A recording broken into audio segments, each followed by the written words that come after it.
Hello everybody, Pika here.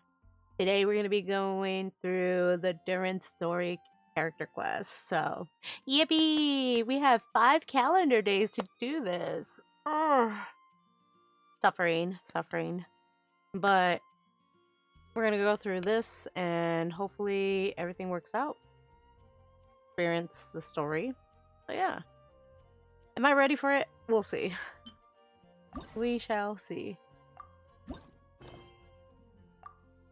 Now let's see where it takes us all the way to not cry.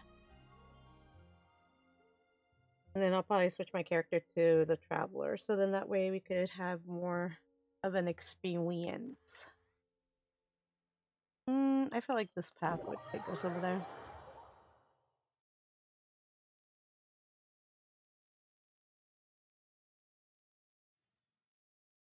Oh, traveler from beyond this world, will you witness this tale unfold? Oh? Alice? Alice? Yes. You recognized me just like that? Maybe I need to work on my impression. Anywho, come to Star Sand Shoal. There's a little something I'd like your help with. Well, it wouldn't be Clee's mom without a hefty dose of mystery, huh? Let's go see what this is about. Oh. So the current story seems to relate to your past adventures. Would you like to quickly go over and review some of those experiences? Sure, let's do it. About Durin's past. After receiving a strange fairy tale book, you and Paimon arrive at a wondrous world named Sumalanka. I love this place. There, you will experience an adventure with your companions. Eventually, you'll discover that the world was created based on a fairy tale written by Mage M. You also rescue a little dragon named Durin in that world. Mini Durin made some friends with you, promising to aid you at some point in the future when you should need it.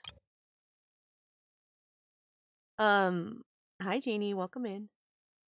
The once yearly Windbloom Festival has come around again, so you and Paimon set out together for Mondstadt once more, but strange things kept happening. First, you found the residents behaving weirdly, then Albedo was accused of murder. Concerned for your friends, the two of you accepted the invitation to join the investigation. After much investigative work, you undiscover the truth and capture none other than the dragon that fell onto the snowy mountains. Learning of Albedo's existence, the dragon, a fellow creation of Rhine-daughter, grew intensively jealous. It then began plotting in secret to destroy him. Together, you brought the immediate danger to an end, only to see an even greater threat surface. The dragon spine Durin was about to revive and bring disaster to Mondstadt. Fortunately, Albedo prepared with a plan, and your friends from the fairy tale world also arrive in Mondstadt to assist. In the end, through the combination efforts of you and Albedo, Durin, and the dragon bearing the same name, was reborn into the Fallen's once place, and the crisis was finally brought to an end. Oh, that is so cute. I love this. This is a really nice picture. We did some Malankra. I really did enjoy some Malankra long time ago. But yeah.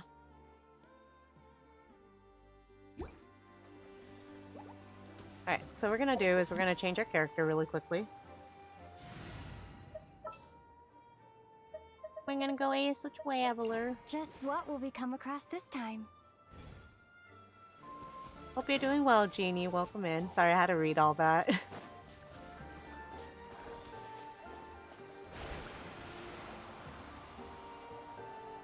And also, thank you so much for the follow. And welcome to the Pika Peeps. The Pika. Hope you enjoy it. Welcome in.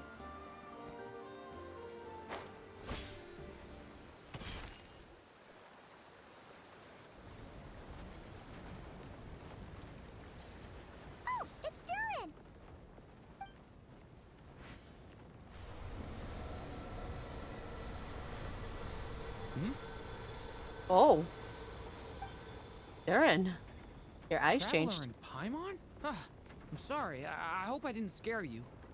Oh, no, you didn't scare us. Just gave us a little surprise. Looks like you've gotten even more powerful now. I don't know. It just feels like it's gotten harder to control. I didn't mean to strike so hard. I'm so relieved you didn't get hurt. It's all good. We've had worse. Is the abyssal power inside you acting up? No, don't worry about that.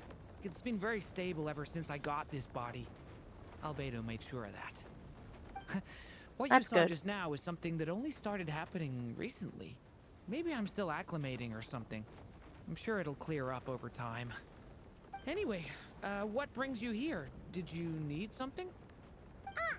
Well, The day that the writer and the watcher crossed paths was the day that the magic known as storytelling was born. so, she asked us to come. Miss Alice? Oh, you too? I guess I really do need to work on my impression. Well, never mind that. It's been too long, Mini Durin. And please, that's Aunt Alice to you.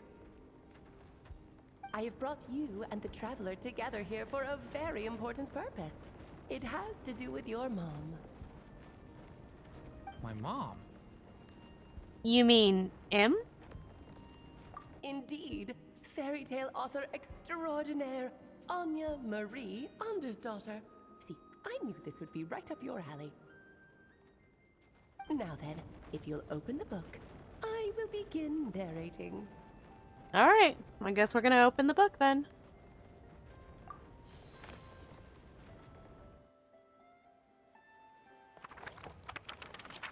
The day that the writer and the watcher cross paths. Ooh, what was this gonna be leading us to? Hi, Ben. Welcome in.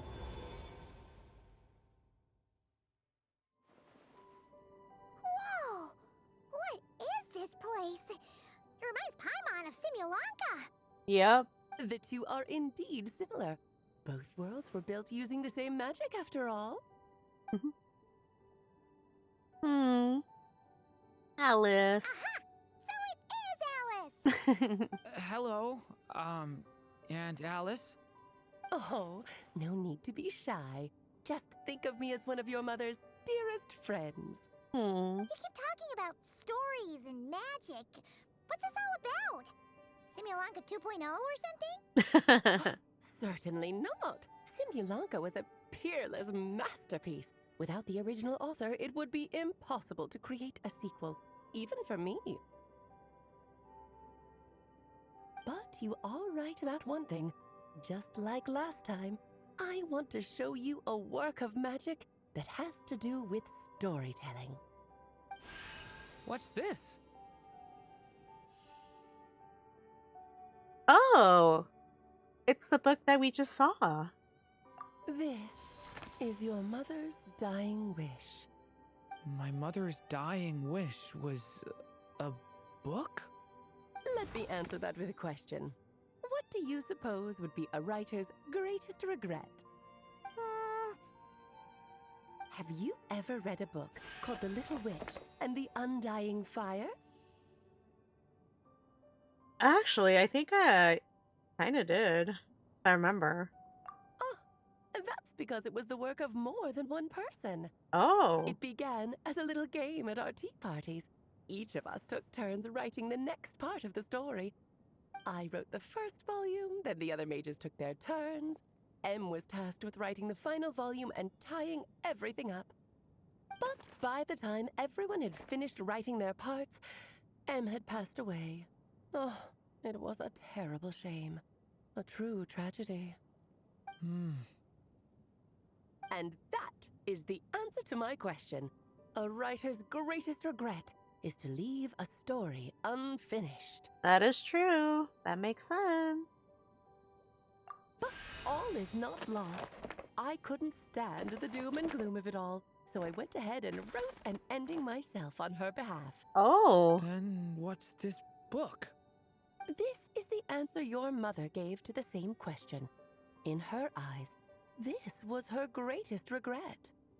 She made me promise that I would bring it to you because she believed the only person who could resolve this regret is you. So my mother's greatest regret is another unfinished story? You could say that.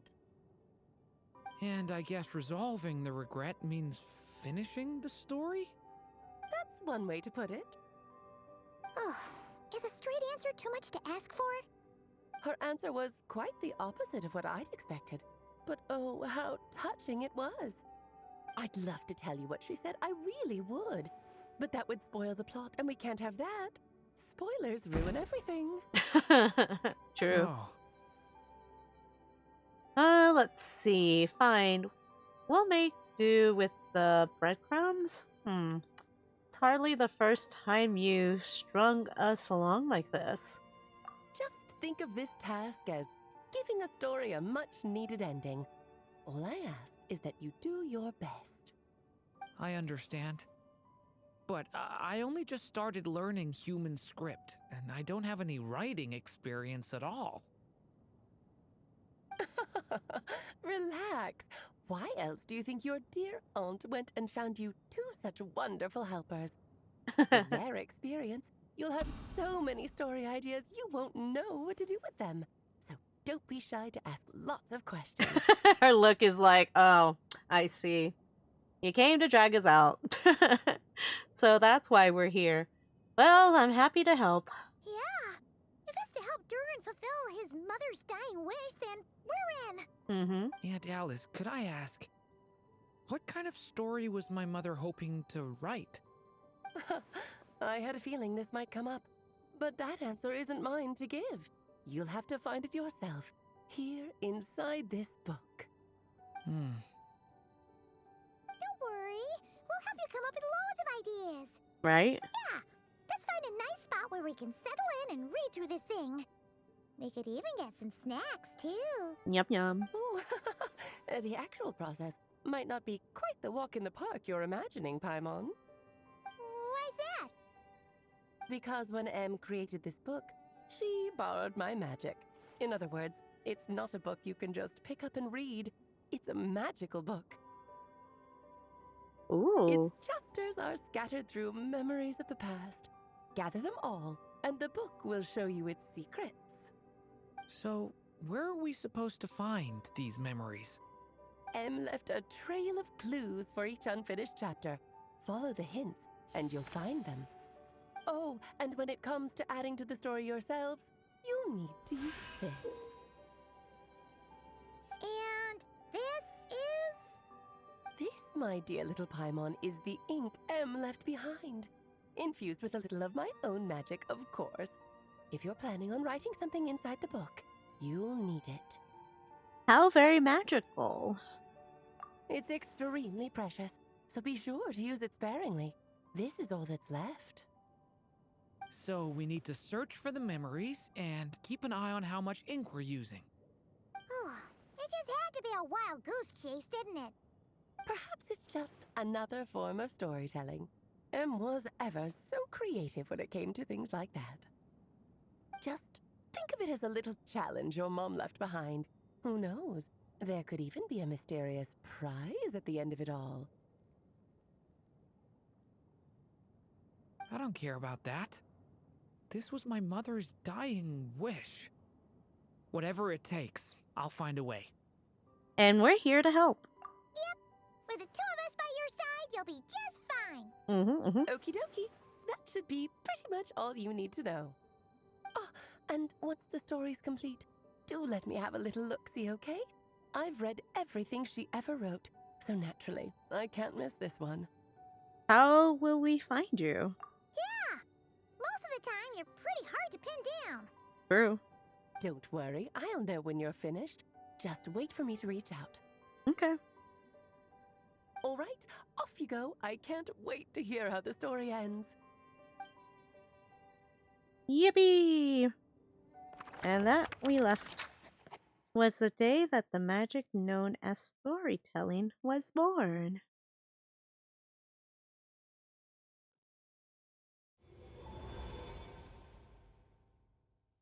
Oh, here we are again. Alice's magic really is incredible, huh? Let's take a look at this book. Right. Alice mentioned we should be on the lookout for clues. Oh, A corner of repose for countless tales, watched over by the honor of knights. A place for stories to sleep, perchance to dream of ancient cities and the epics of ages past.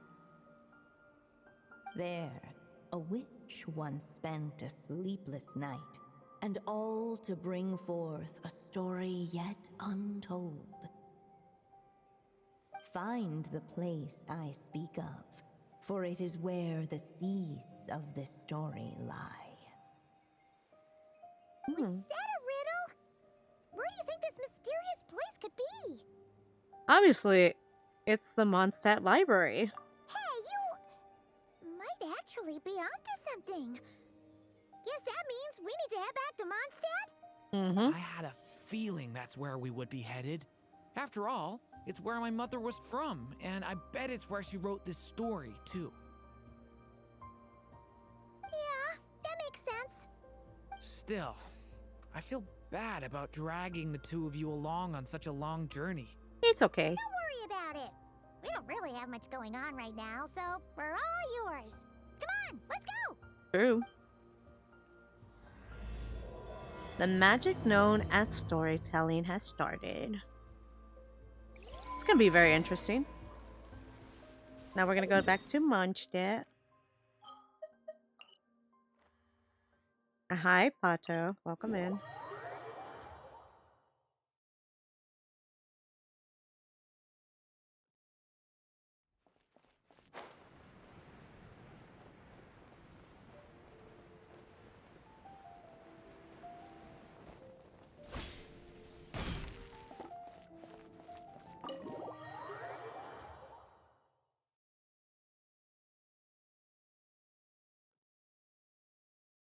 Gonna go visit the library. Back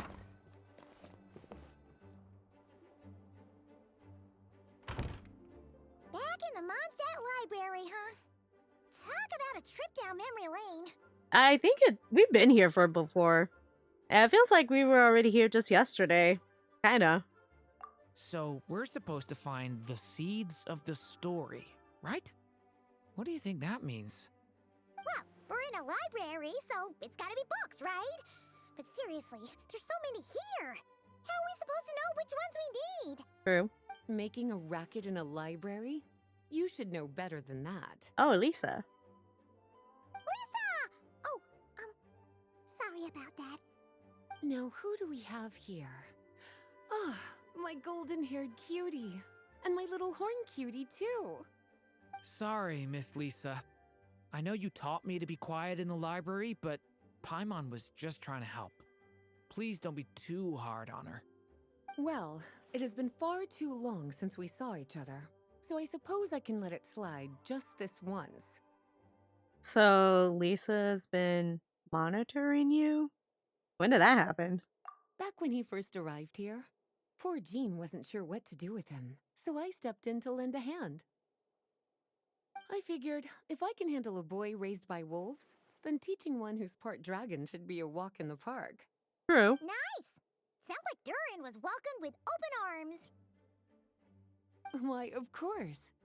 Now, let's save the reminiscing for another time. I'm sure you're here for a reason. Did you need to borrow some books? It's kind of hard to explain. Maybe you could take a look at this. Oh?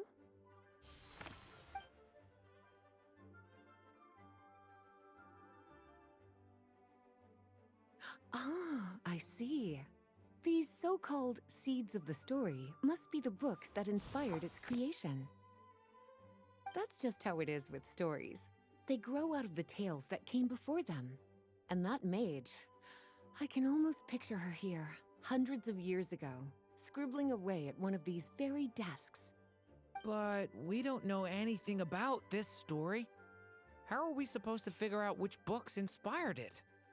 As it happens, just before I found you here, I was looking into something rather peculiar.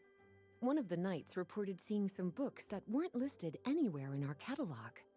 Stranger still, just as he went to reach out for them, the books vanished into thin air. And then, a while later, while he was browsing through other shelves, there they were again. Seriously? That particular knight knows this library inside and out. I'd be very surprised if he was seeing things. Something tells me these might just be the magical books you're after. It's very possible. According to the report, there are 3 of these books in total. I'll be relying on you to track them down, cuties. Oh, so I guess we gotta find books. Well, did you manage to find them? I better keep looking. I thought she would have more lines. Seems like there's still some missing. Why don't you try checking the other shelves? Cool. At least we got what she said. An experiment log? Looks like part of the title's been erased. There's something seriously suspicious about this book.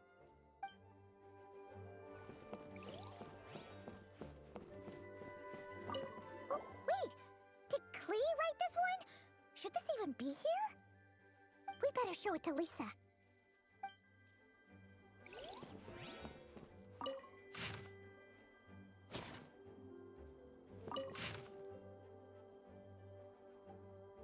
Oh, this one. Alright,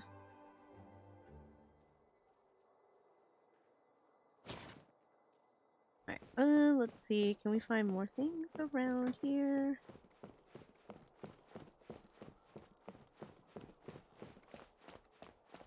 Because we found 2 of them. I don't know if there's any more in the library.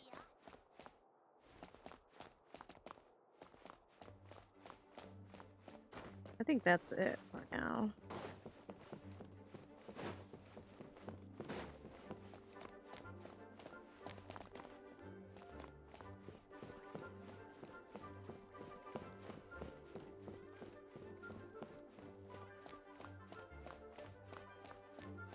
I don't think there's anything down here. Oh, there it is. Looking at the wrong way.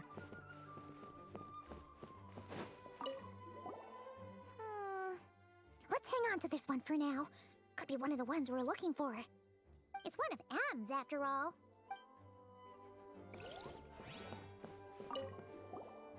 Second strongest spell in existence. Do not show Klee. Wait, there's actually a book like that right here in the Mondstadt library? That title's just gonna make people even more curious. Huh. There's definitely something fishy about this one.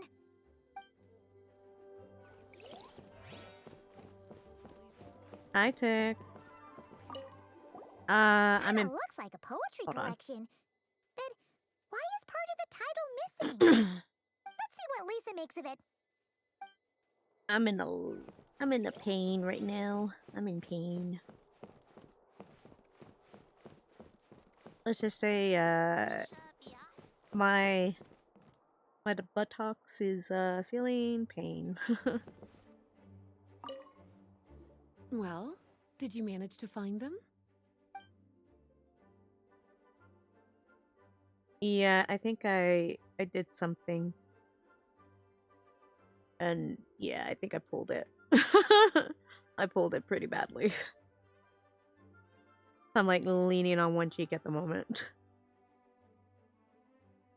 Experiment log number. Huh. This book definitely doesn't belong here. Yeah, we could tell just from reading the title. Albedo was the one who brought it in. He suggested I place it on the restricted list and keep it sealed away. Why? He said it's full of forbidden alchemical formulas, some of which could even result in the creation of dangerous monsters.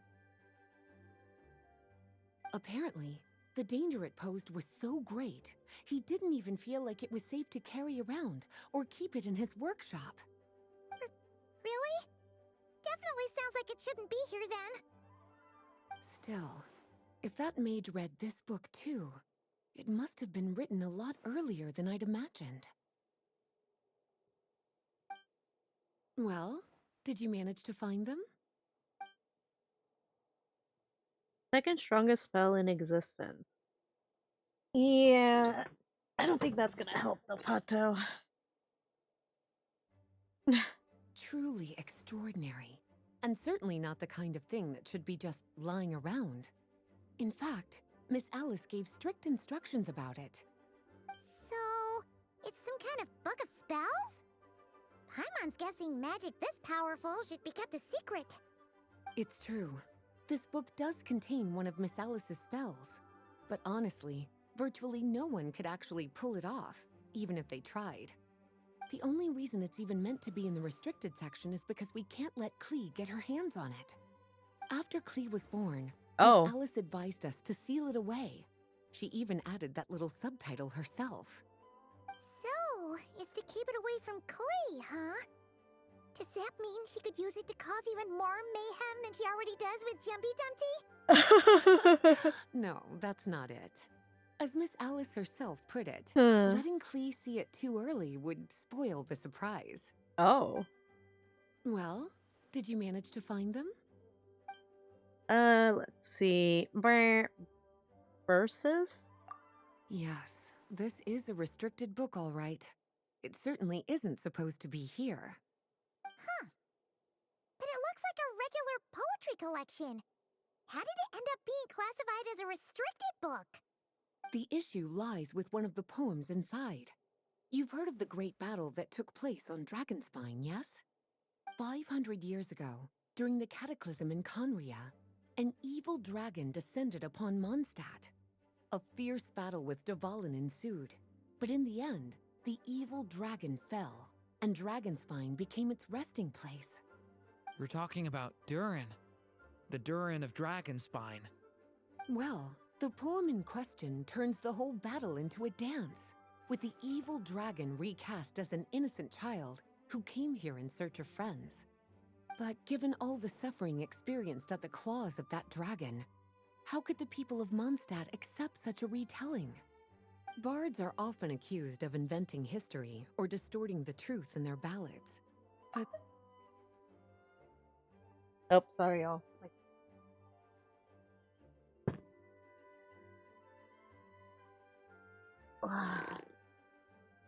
Let me replay that. bards are often accused of inventing history or distorting the truth in their ballads. But this one hit a bit too close to home. And since the knights back then were unable to track down the author, they decided to ban the entire collection, blot out the title, and seal it away for good. So the version in the poem, it was all a lie? I'm afraid that question is something only the dragon himself could answer. Interesting. Well, would you look at that? Seems like these are the little troublemakers you're after. And all three just so happen to be forbidden texts. What kind of story requires reference material like that, I wonder? Forbidden texts? You know, the first time you mentioned... Forbidden texts? You know, the first time you mentioned that the library had a restricted section, Paimon thought you were just trying to scare us. Are you saying it actually exists? Yes. Paimon, she's been saying that. Not really something you should be poking your little nose into, is it, cutie? Right? Sorry. Seeing as it was Miss Alice who asked you to look for these books, I won't question the matter. But they'll need to be sealed away again once you're done, so don't forget to return them. Don't worry, Miss Lisa. I won't forget. Well then, that's all from me. After all that hard work, I think I've earned myself a nice cup of tea. Yay. He. Alright, we've gathered all the reference books. What's next?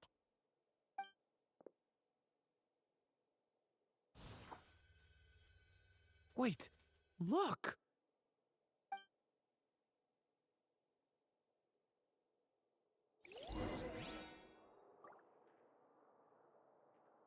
Yeah, there we go. Let's see. So there is. Oh, I was about to do the diary thing again. But yeah, how are you guys? Yeah, I'm just. Hold on. Let me go grab something really quickly.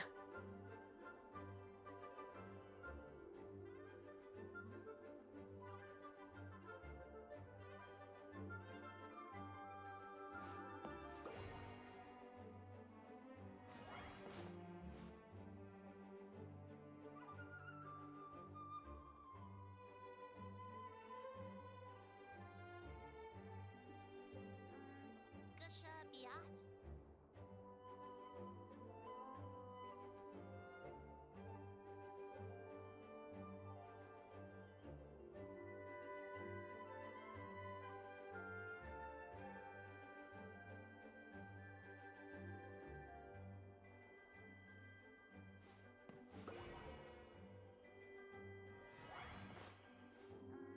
Gusha Biat?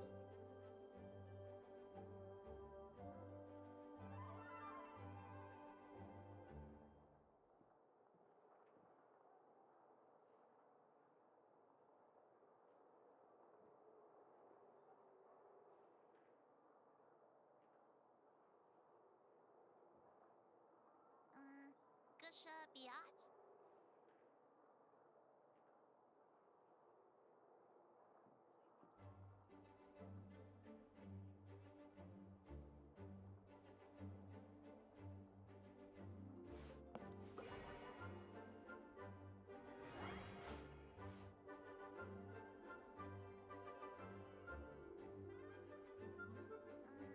Gusha Biat?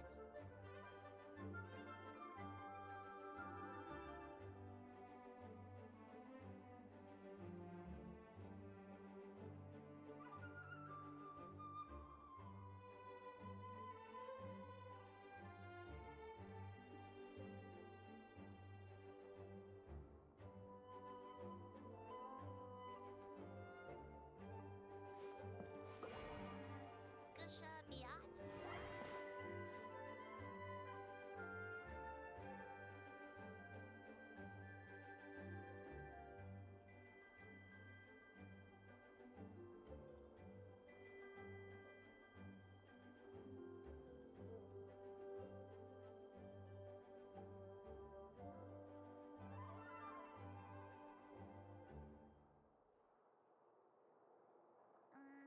Gusha Biat?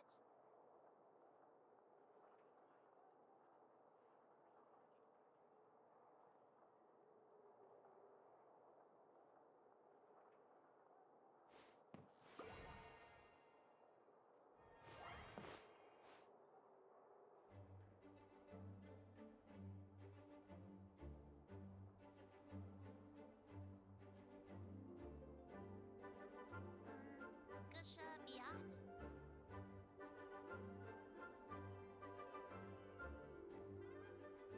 Alright. Sorry, I had to go take care of something. Ugh. Alright.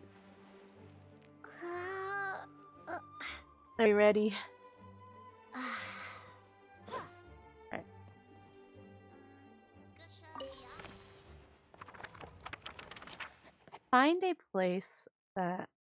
place I seek for it is where the seeds something. Long, long ago, an evil dragon descended upon the human world, bringing terrible calamity in its wake. Bravely did the people resist, until at last, the dragon lay slain.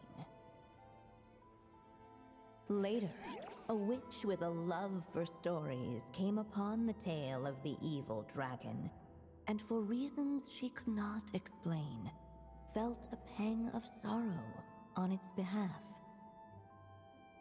For she knew, despite its body being born of wicked alchemy, all along, The dragon's soul was that of an innocent child.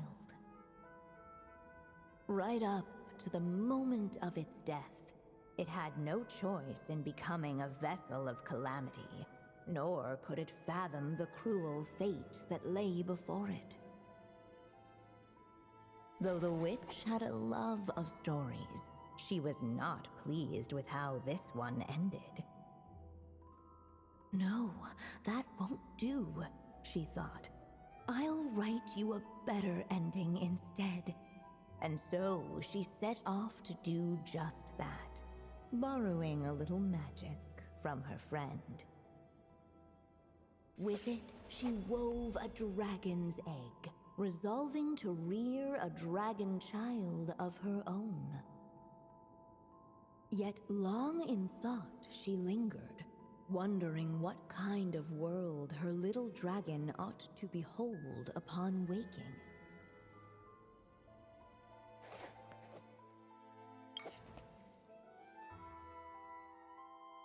Oh, what should be used to adorn his cradle? Wisp of the woodland air? Or trance of the...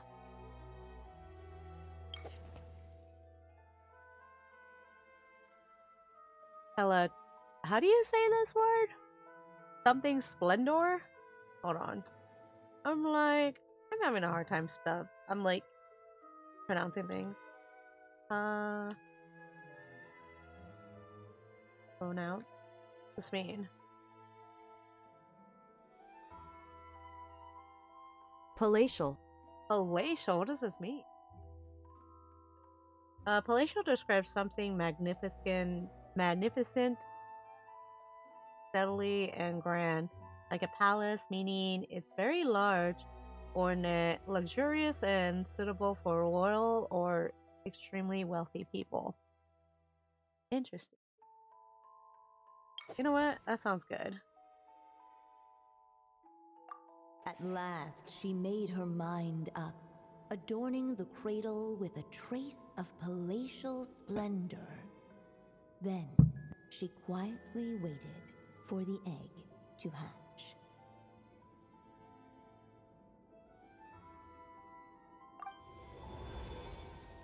Whoa! We're actually inside the story! This must be Aunt Alice's magic. Ooh, it looks so grand. That was the opening we just heard, right? Sounds like the story is about Durin. Yeah. A story about me? Yeah. Why don't we just see where the story takes us? All we know is the beginning at this point. Okay. And now a golden-haired traveler, a silvery sprite, and a dragon-born youth step onto the stage. What new chapter will their arrival bring? Whoa! That came out of nowhere! Was that the same voice we heard just now?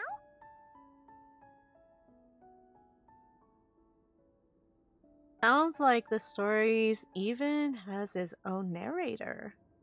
Yeah. But why does it sound so familiar? I've missed this. It's just like the stories my mother used to tell me. You mean... Em? She used to tell you stories? Yeah, she loved it. Back when she was still alive. Sorry, we should focus on what we're here to do. So, now that we're in the story, what's next? The dragon youth wondered aloud. Yet all he could do was wait for the story to unfold. Of course, there's something to be said for helping it along. Perhaps a little exploration could prove fruitful. Oh! Is that a hint?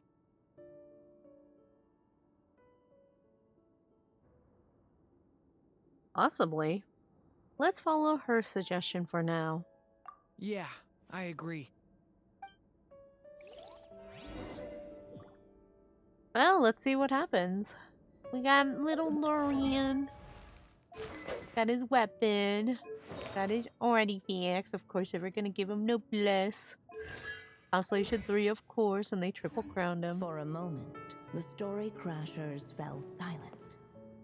Perhaps waiting around wasn't such a bad idea after all. Yet those who never stray beyond the main plot often miss the fun little details along the way. Ooh. Details?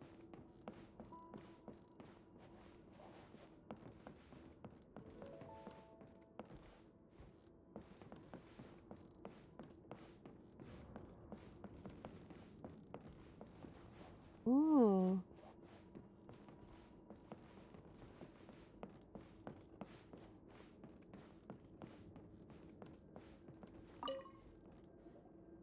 This must be the dragon egg, right? Looks like it's gonna hatch any moment now. So we've got a dragon egg about to hatch, a witch who loves stories, and that evil dragon we heard about at the beginning. Yep, it all adds up.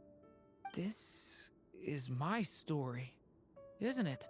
Sure looks like it. Okay, so how are we supposed to help the story along? It feels like all we can do right now is wait. Yeah. Apparently, it hadn't dawned on the group to look for a way to help the egg hatch faster. Oh, right! We're at the point in the story where we're waiting for the baby dragon to hatch. So that has to happen before the story can continue. And how do we do that? With the flames at his command, perhaps the dragon youth might be able to provide the egg with sufficient warmth. Oh. What? You want us to roast the dragon egg? The silvery sprite's surprise betrayed her lack of reading. For in countless tales it is told that only by fire's embrace will a dragon's egg hatch swiftly. Huh, you kinda have a point there. Want to give it a try, Durin? Okay, I'll see what I can do. See, after Durin releases his elemental skill, binary form, convergence, and division, both his elemental skill and his normal attack will convert into special forms. Casting the special elemental skill, transmutation, confirmation of purity will turn his elemental elemental burst into principle of purity as the light shifts, manifests his power to form the dragon of white flame.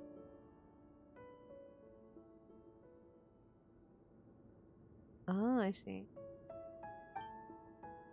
Casting the special normal attack transmutation denial of darkness will turn his next elemental burst principal darkness as the stars smolder, manifesting his power form of the dragon of dark day. Before that, I'm gonna... Oh, we're not allowed to leave? Oh, I forgot to talk to M. I feel so bad. Let me out. Let me out. It said nope. Damn. Kinda sucks that I talked to her. Use the flames to help the little dragon break out on its small shell.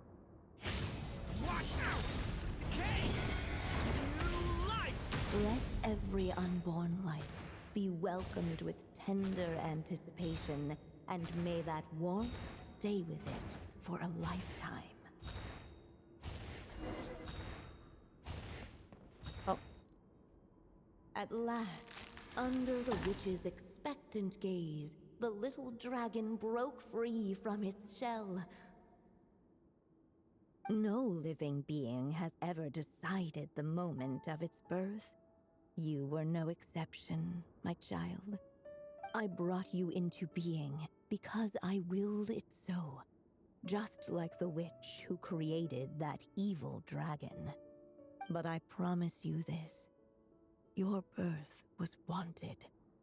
You are loved, and you will have a different fate than the dragon that came before you. You've never told me those things before, but for some reason, I always knew. Thank you for bringing me into this world.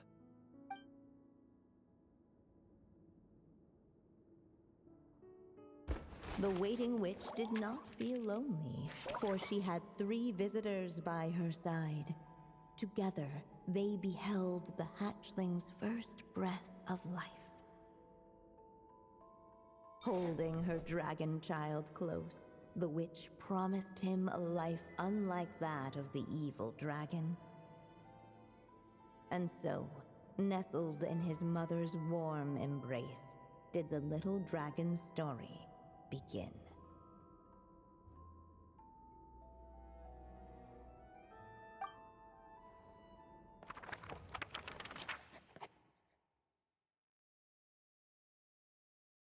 There was a witch once spent a sleepless night, and all to bring forth a story yet untold. Wait, isn't this Mondstadt? Looks like we're back in the real world. Looks like there's more written on the page now and less ink left than before. So, does that mean we've completed this chapter? So it is Durin's story after all, or at least a window into his past. Yeah, but why does M seem to think that the story isn't finished yet? Durin broke free from the curse, came into this world with a new body, and even made a bunch of new friends. That already sounds like a happy ending to Paimon. True. Maybe there'll be some clues in the following chapters. True. Everything's always so mysterious with these mages. Guess all we can do is wait for more clues. Huh.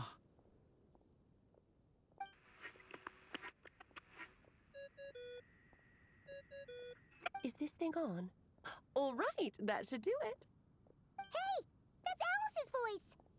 Hello there, children. If you're hearing this, you've stumbled upon the little recording I left for you. I thought you could use a few hints about how the book works. By now, I'm guessing you've already begun to leave your mark on the story. You should know, however, that the book needs time to absorb the ink, so the next chapter's clues won't show up right away. Wait, so even magic ink needs time to dry? The good news is, you can return to any chapter you've already completed and continue to explore the mystical, magical storybook world you helped create. Have fun, dearies. Oh, Toodles! Oh, man.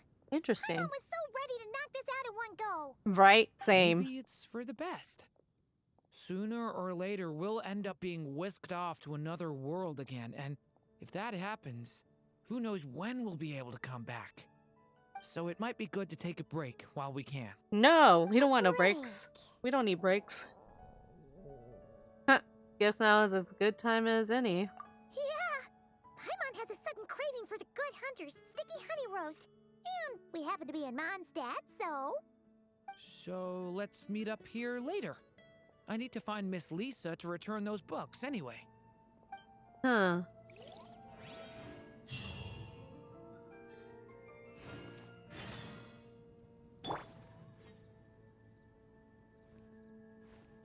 Next chapter unlocks in an hour. No! Aunt Alice said we can return to the story world at any time. Ooh. If you feel like checking it out again, just come find me.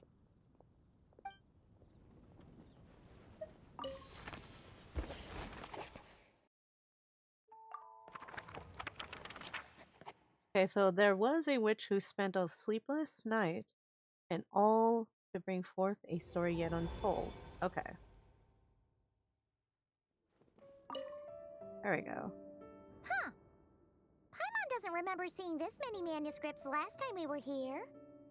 He must have published these ones later. So, she wrote this many books even after Durin was born?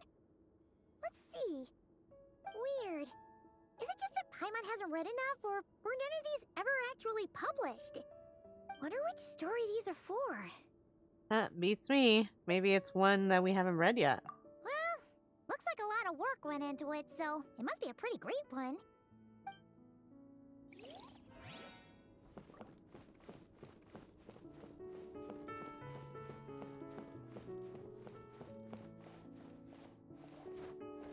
This is the bed that the egg was in. Oh, it's the game. These little guys. The one that we shoot, the little, what do you call it? Find it really. There we go. The wind blessed Carpestum. There you go. So now we gotta wait for an hour, y'all.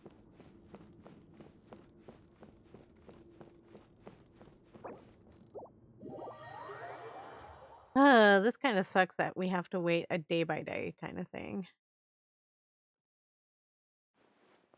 Yeah, this actually concludes day 1. So, yay.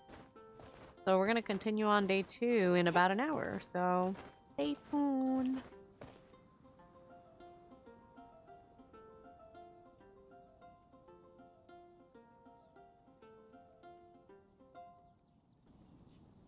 We're gonna start part 2, day 2 of Durin's quest.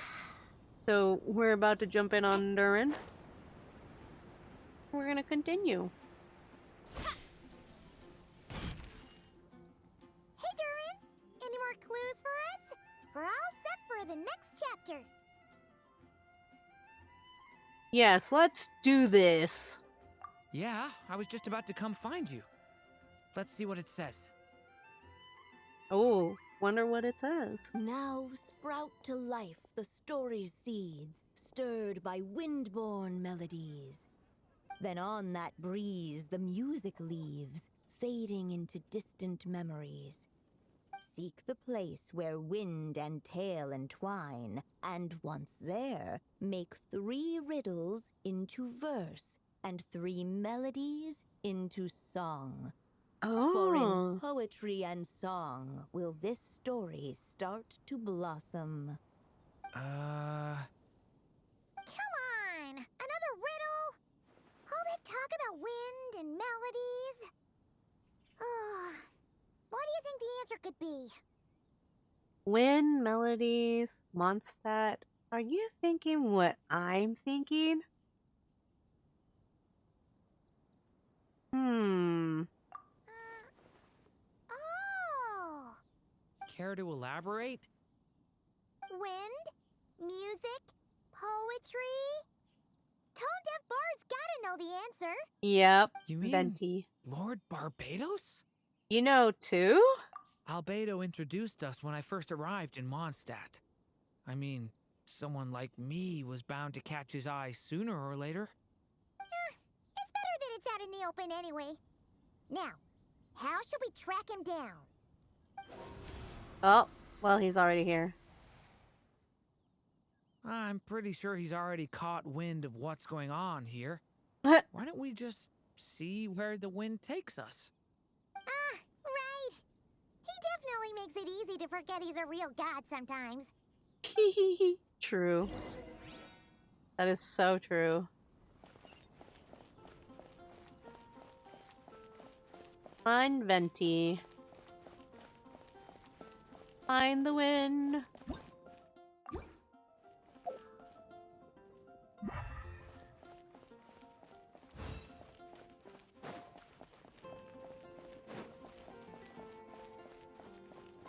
Elemental sight.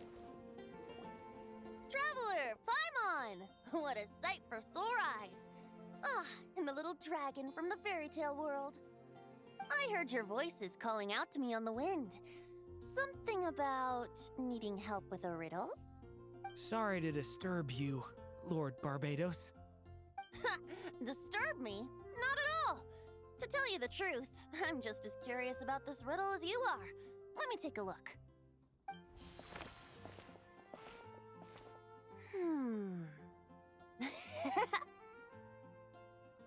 What is it? Did you figure out the answer? 3 riddles and 3 melodies. That sure takes me back.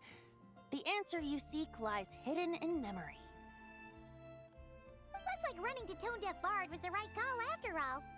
Long ago, those mages came to Mondstadt, seeking to test their strength against mine. But I replied, let us make music, not war, and resolve our conflicts through song. So I strummed my lyre and sang them this verse. Oh wind, welcome now, my guests. Pass through verdant leaves unseen, where shape your formless self may take, and offer up a graceful scene, a fleeting gift for welcome's sake. Leap at the edge of a sea of clouds, where land meets sky and sky meets ground. There frighten off the noisy crowds and bring my guests a calm profound. Fly beneath the stars up high, where mortal noise is swept aside, that my dear guests with starry eyes may share the dreams they hold inside. Now go to where I vowed to keep a quiet spot for them to sleep. No clash, no contest bars the way, just tea and mirth to fill the day. There you have it, the 3 melodies. As for the answers to those 3 riddles, I trust you can guess them by now. The woods, the edge of a cliff, and the sky? Correct! Funnily enough, your mother was also the first to solve it, all that time ago. There must be some kind of special rapport between those who write stories and those who sing them. The woods, a cliff, and the sky. Oh! So that's where it is! I suppose the spot that answer points to is where you're headed next. You should know, after solving my riddle, the mages even accepted my proposal and made that location their official meeting spot. And going by what your book is suggesting, once you found it, you might want to try playing the melody I just shared with you. Guess you can be pretty reliable when it counts, huh? Great animal Archon? Thanks for the help, Lord Barbados. Still got questions for me, huh? Yeah, you must have read countless tales in your time, being a wandering bard and all. In your experience, why might an author consider a story unfinished? Unfinished? Well, I guess if there's something left to accomplish in the story, or, oh! If the last line goes, to be continued. Huh? Wow, your helpfulness lasted for like 1 second. In all seriousness, I would think the answer to that question lies in your mother's story itself. It's not my place to pry any further. All right then, we should get going.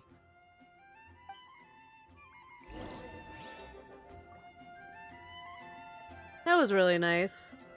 Got to hear Lord Barbados I sing, wonder when their next meeting will be.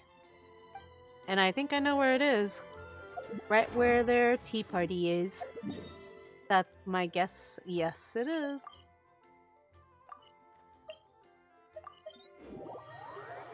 That's where my guess will be.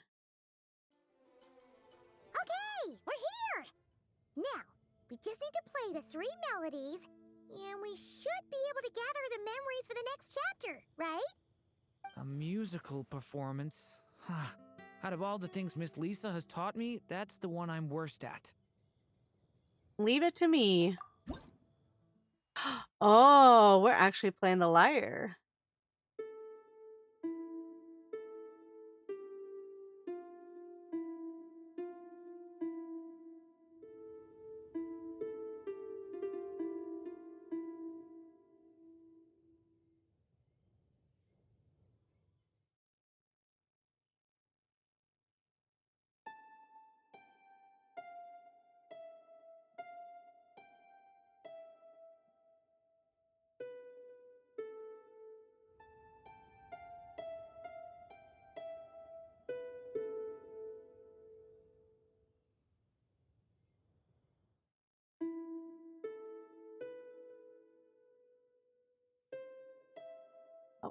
I messed that up. Oh,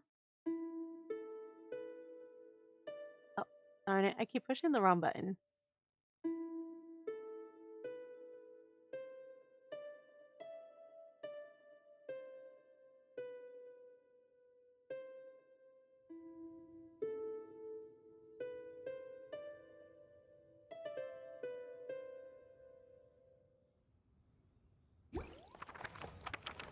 For in poetry and song, will this story start to bloom? The prophecy. Even a war that shook the world could not halt the witches' gatherings. Yet even so, with the passing of time, 3 of their teacups no longer came to be set. The witches did not linger long in sorrow, for the Story Witch had brought glad tidings of her own. Born was her dragon child, safe and sound. Her fellow witches offered up their blessings, eagerly debating how to celebrate the child's birth.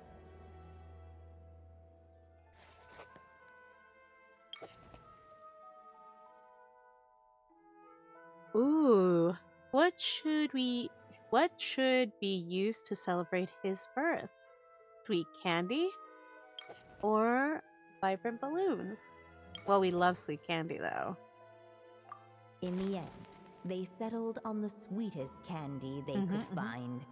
After all, what could be sweeter than the arrival of new life? And so, the witches' gathering turned into a birthday celebration.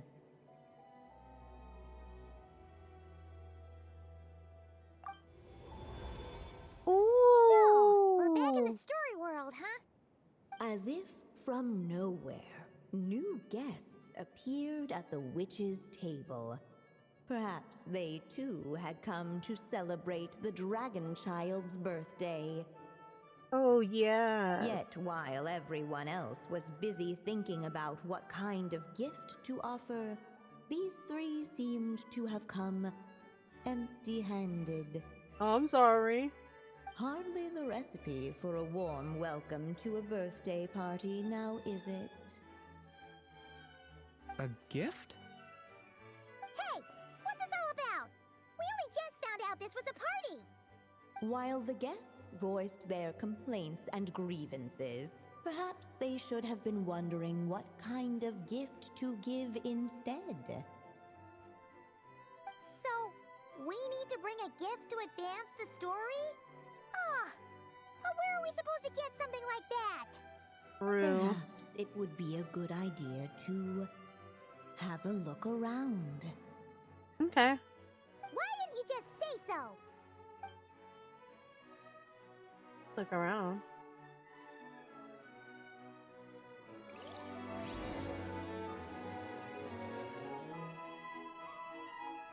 Well, let's see what we could find around here. Oh my god, this looks so cute! The witches went on chatting away, ignoring the empty-handed guests. Hey, is that the other Durin? It's the storybook Durin. Hey, Mini Durin! Aww. Nope, no reaction. Seriously, did he doze off at his own birthday party? Brought to life by the witch's magic ink, the dragon child played with animated glee each time the tip of her pen danced across the page. Yet she could not spend all her time writing. For the upcoming witches' gathering, she had no choice but to set down her pen. But before doing so, she wrote one last line. So did the child drift off into blissful slumber. So the reason she never wrote the little dragon's reaction was because she ran out of time? Huh, that's a bit convenient. Strange. I don't remember ever being at any of the mages' gatherings. When exactly was this birthday party supposed to have happened? No wonder you don't remember. From the looks of it, you were probably fast asleep at the time.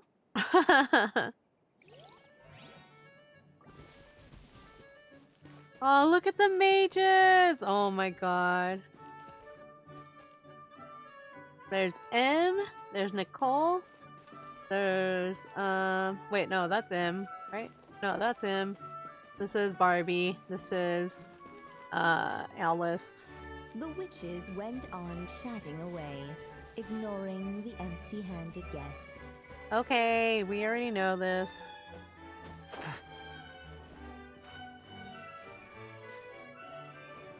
Where would we look for gifts, though? No mark had been left on the page ahead. The group found themselves unable to move forward.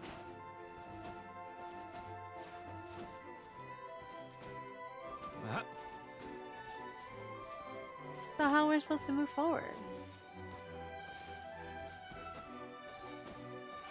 No mark had been left on the page ahead. The group found themselves unable to move forward. Well, we don't have a gift for you.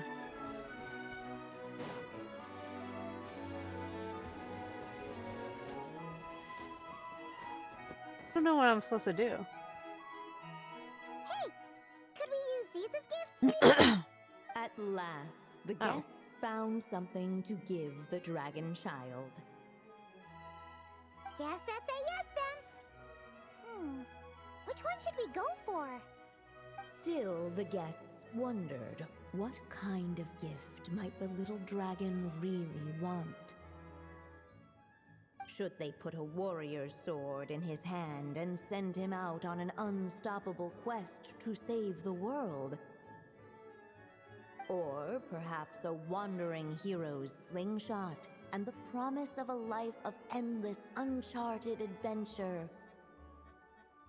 Or maybe even a scholar's tome and the chance to take on all the world's unsolved mysteries. Okay. Wow. That's a lot of pressure all of a sudden. What do you think, Durin? Oh yeah. Technically, we're actually picking a gift for you. So, which one would you prefer? You want me to choose? Wow, this feels kind of special. How come? For as long as I can remember, I've spent most of my time living in the stories my mother created. I always thought my mother had everything written out for me already, just like the toy figures in Constellation Metropole. What I wanted to do with my own future. Huh. That's something I've never really thought about. What did I want back then? Ah. This is the first time I've ever asked myself that question. Sounds like this is the perfect opportunity to answer it then. It's been a while since you left Simulanka, and after everything that's happened, it might be about time to start thinking about your future. Then let me give it some thought.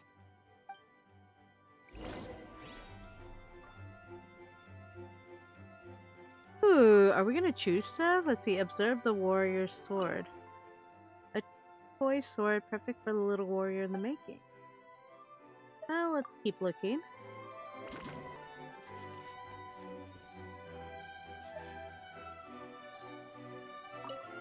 Get this one. A little slingshot, just the thing for a wandering hero would be.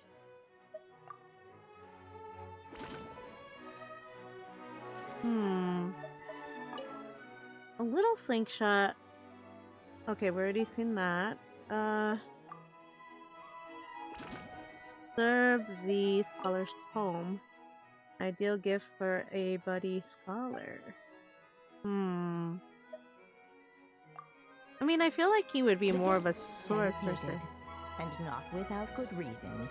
Given how much this gift would mean to the little dragon, a bit of careful thought could go a long way. True. I think he would be like a sword because he does have the warrior sword.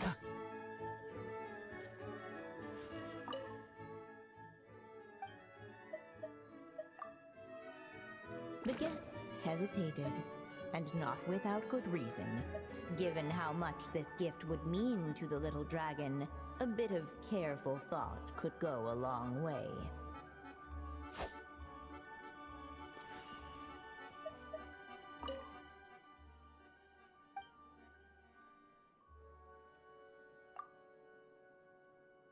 In the end, the guests settled on the warrior's sword. So, your dream is to become a warrior? I just really want to be able to keep people safe. If my time in Nodcry taught me anything, it's that a lot of problems in this world can only be settled by strength of arms. As long as I can help people, that's enough for me. You're doing a great job already. Really? But I don't think it's enough. Aww. Now we use some of the ink. We go talk to them.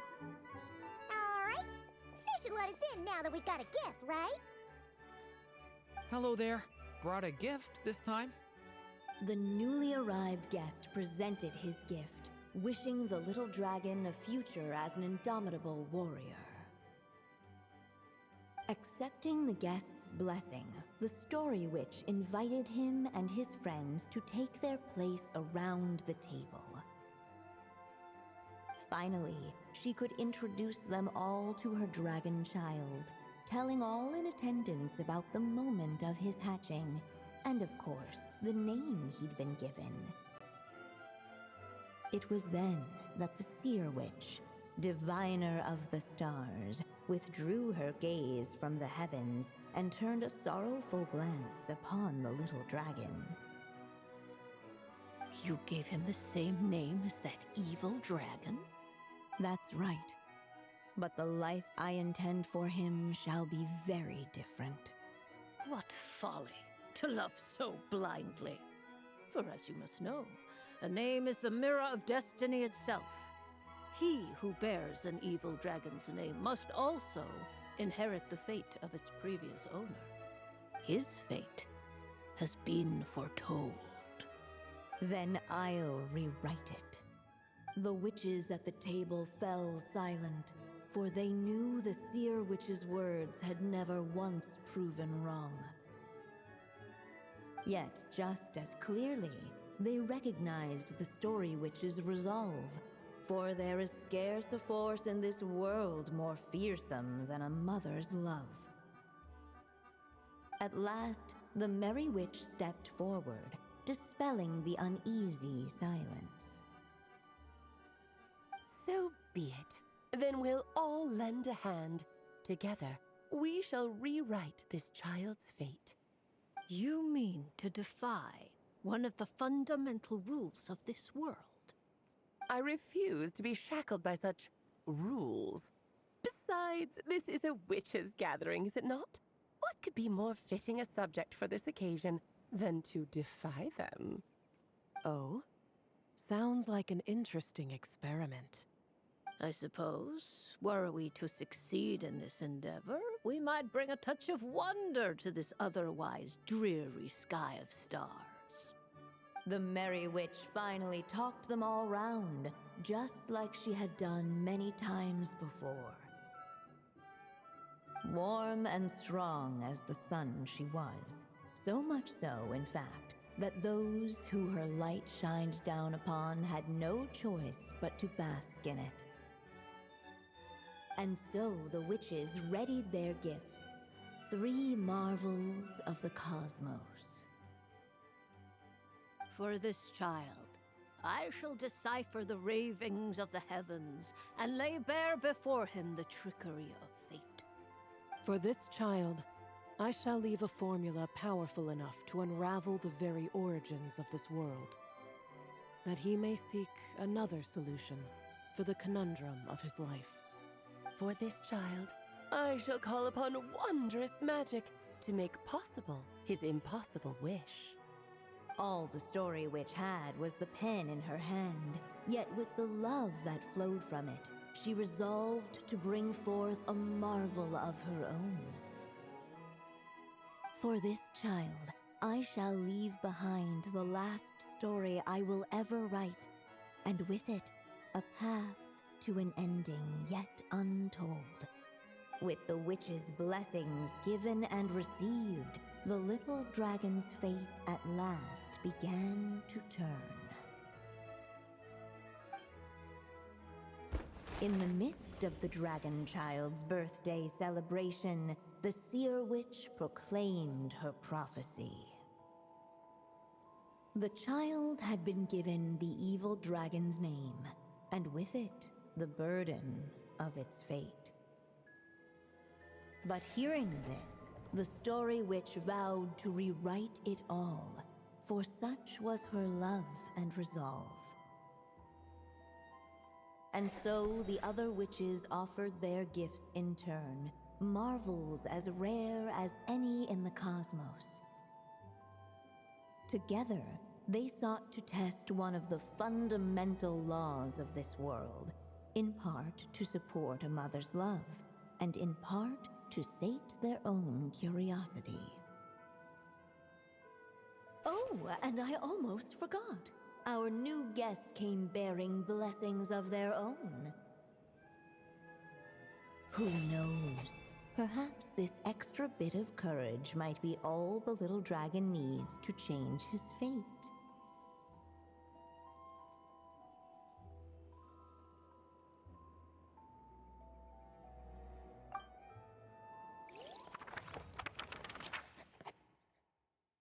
The witches re-eyed their gifts, three marvels of the cosmos. Yep, looks like we've completed this chapter too. Those witches in the story were the mages of the Hexen Circle, right? They sure seem to care a lot about you, Durin. But, Paimon kinda had trouble following their conversation. Just a bunch of mystery, as usual. The evil dragon's fate. Oh, is that what you're worried about? But didn't we already take care of that? Yeah, after what happened in Simalankra with everyone's blessings. Ah, the mages must have had a hand in that, too. Hmm. Also, I was just thinking, which part of the story are we even meant to be completing? Oh, That's a good question. it feels less like we're filling in the gaps and more like we're adding something new altogether. But we use the ink, right? And the book hasn't given us any more clues, so that must mean our task is complete. At least for now. Yeah, I guess we're doing something right. Even if we went into trouble, we can always go ask Alice. Maybe I'm overthinking things. It's just, this is my mother's final wish, so I don't want to mess it up. Anyway, thanks for all your help. I'll let you know as soon as the book reveals a hint about the next chapter. Okay then. See you in the next chapter.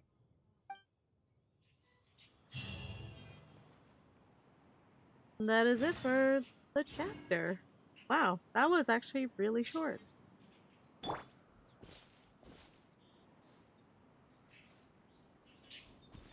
Durin? I think I'm gonna stick around, take my time reading through this book. Yeah, I'm gonna jump If in. you feel like jumping back into the story, just come find me. Okay. I'm gonna jump into the story.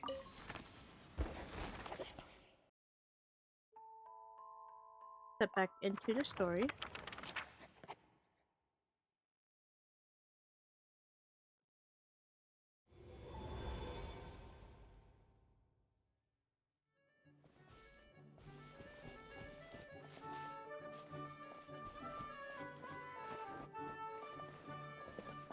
Oh, this is so cute. As of late, the Tricksy Witch has nearly the entirety of the snowy lands in her grasp. Now none but the Tsar can command her submission. Such a pity that she can no longer spare the time to join our gatherings. Tell me, does the Wander Witch still roam among the stars? Who can say how long we'll have to wait for her return? I had hoped sharing all the fun little stories from our gatherings might entice her to remain. Then how about the Memory Witch? Does she still walk the mortal realm? Yes, she has that secret mission of hers to accomplish, so she couldn't make it to our gathering. But she doesn't seem to regret her choice, so naturally, it's not my place to pry. As rare a chance to gather as this, and yet almost half of us are absent. Cheer up. At least you came with good tidings. I suppose I'm just feeling a little sentimental. After all, there will come a day when I, too, am among those absent at these gatherings.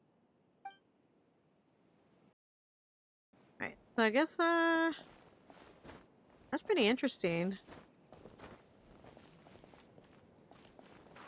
I was hoping that they would actually have like little chats and stuff, but I guess he only has it. The Merry Witch. That's a bummer. Hoping more of like the story from any of these the little gals. So yeah, we just finished one part of the story of like part 2, and we still got in real life days to go, like 3 more in real life days. Pain in the butt.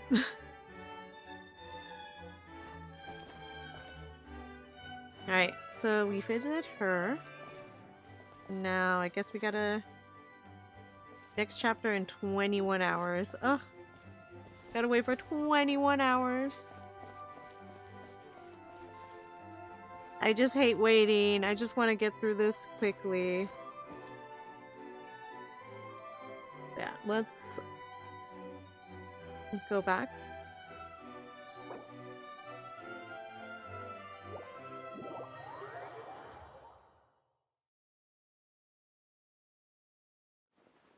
And now we're back with Durin. Yay. This part ends part 2 of the story quest, so we gotta wait for 21 hours from now. Yippee! We'll see you then. We're starting on day 3 of the in real life quest. And we have a couple of people hanging out today. We got wait, is that official? Flea, Kaya, and Durin? Ooh. We'll see what we're gonna do. Some say the god of fate calls the outcome of every dice roll before it's even made. And that's why the secret to winning a lot of games is having that god on your side. Oh. It's amazing, Kaya. They're playing Genius Invocation, the TCG. Your turn. Give it another shot. Fear not, O Crimson Dragonborn, for I, the Princess of Ertelung, have bestowed upon you the benediction of the midnight hour, and with it you shall surely smite this usurper. Mein Fräulein means to say she's rooting for you in secret. Oh, and that you must, at all cost, defeat the one who snatched her limited edition card back.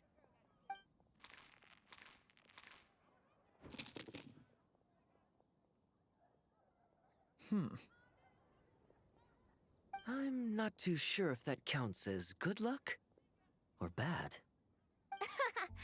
Tis not but the perfidious machinations of fate. Hey, everyone! Miss Honorary Knight and Paimon, you're back! It's good to see you, Honorary Knight. Mein Fräulein is quite invested in the outcome of this match, so please, allow me to extend greetings on her behalf. Of course. But if you're out playing cards, how come you're not over at the Cat's Tail? There's something about our horned friend over there that seems to frighten off little animals. Could be because he used to be a dragon. Normally, the animals just steer clear of him, but in the close confines of the Cat's Tail, let's just say, the feline residents probably consider it their turf. And we all know how dangerous a cornered cat can be. I mean, true. So Durin got scratched? I just wanted to borrow one of their nests for a nap. One Aww. of your nests? Wait, you mean a cat sofa? Yeah, it's more comfortable for me. I can stretch out just the way I like. But it turns out the Black Cat and his minions are quite territorial. Luckily, Miss Diona helped smooth things over, and they finally agreed to let me use one. Aw. I only get to use it after dark. Tough luck, huh? Oh, Diona stepped in! You know, underneath it all, she really does like helping people. The more likely reason is because Durin won't touch a drop of alcohol. As far as Diona's concerned, that pretty much makes them two peas in a pod. It's a shame, really, considering everything Mondstadt has to offer in that regard. Diona. Mondstadt's alcoholic drinks are a bit too much for me to handle right now. But maybe someday. There's no need to force it. Who says you have to drink just because you're in Mondstadt? Yeah, it's just... I'd really like to make some more friends, so I need to learn how humans socialize. I guess alcohol is usually involved, though. But that's why I started learning how to play Genius Invocation TCG. It's also a kind of social activity, but it doesn't involve drinking.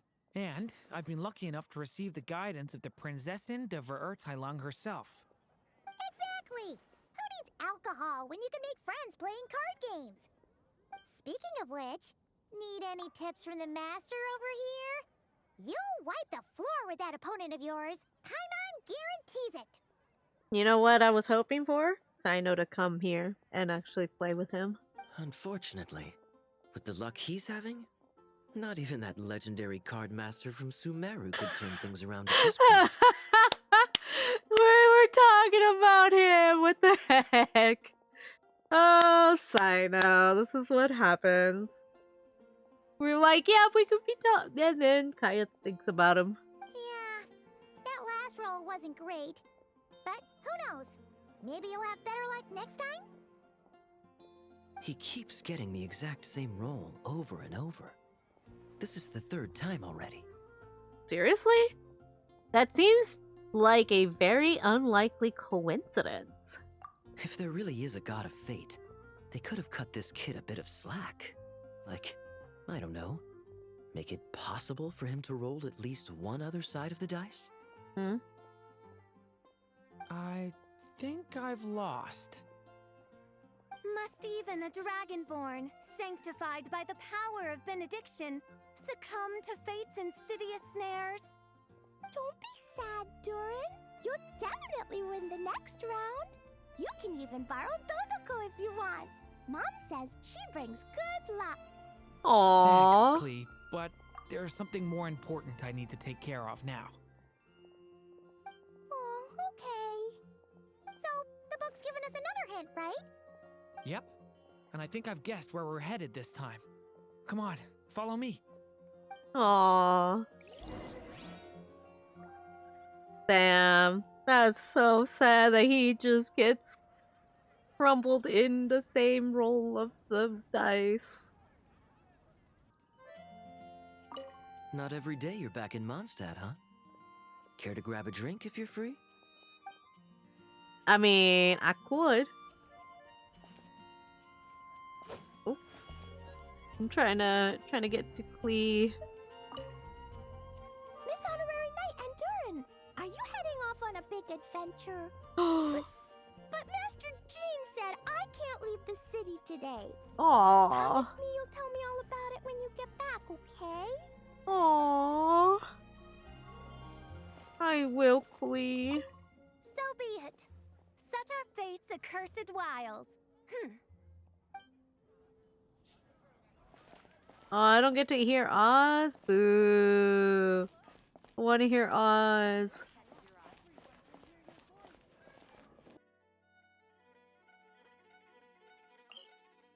Let me tell you, best thing to do, double monitor at least.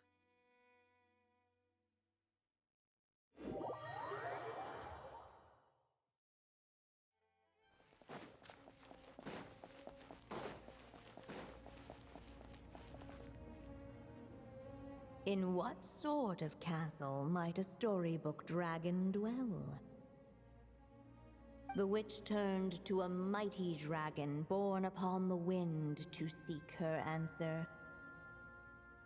From afar, she beheld a solitary castle, standing lonely beneath its wings, and wrote it into words. Its walls kept out the wind and rain, yet also cast a solemn shadow. Enveloped by their shade, the story's boughs were lulled into a torpid slumber and reached no further skyward. So that's the clue. I think we're meant to find a place where dragons live, and this time, in the real world. I asked around, and it just so happens that there's a place like that in Mondstadt. Yep, that checks out. I've heard that the dragon here is called Dvalin, and that he's a magnificent creature. I hope I get the chance to meet him. Wait a second. Do you think having the two of them meet is the best idea? You know, considering everything that happened in the past? No. This Durin is different. How would we even explain everything to him? Well, if we do run into Dvalin, it should turn out okay with us here at least. Is something wrong? Nope. Let's go!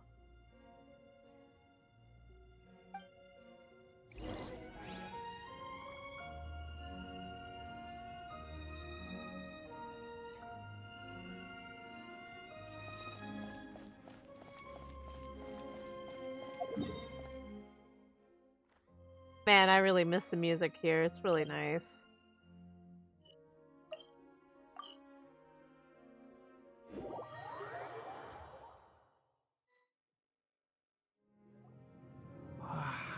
So, this is where Dvalin lives? In the past, we had to jump in. Yeah, right into the middle of a raging storm. If you're afraid of getting blown away, Paimon, you can always hang onto my sleeve. This isn't Paimon's first rodeo. Come on, let's get going.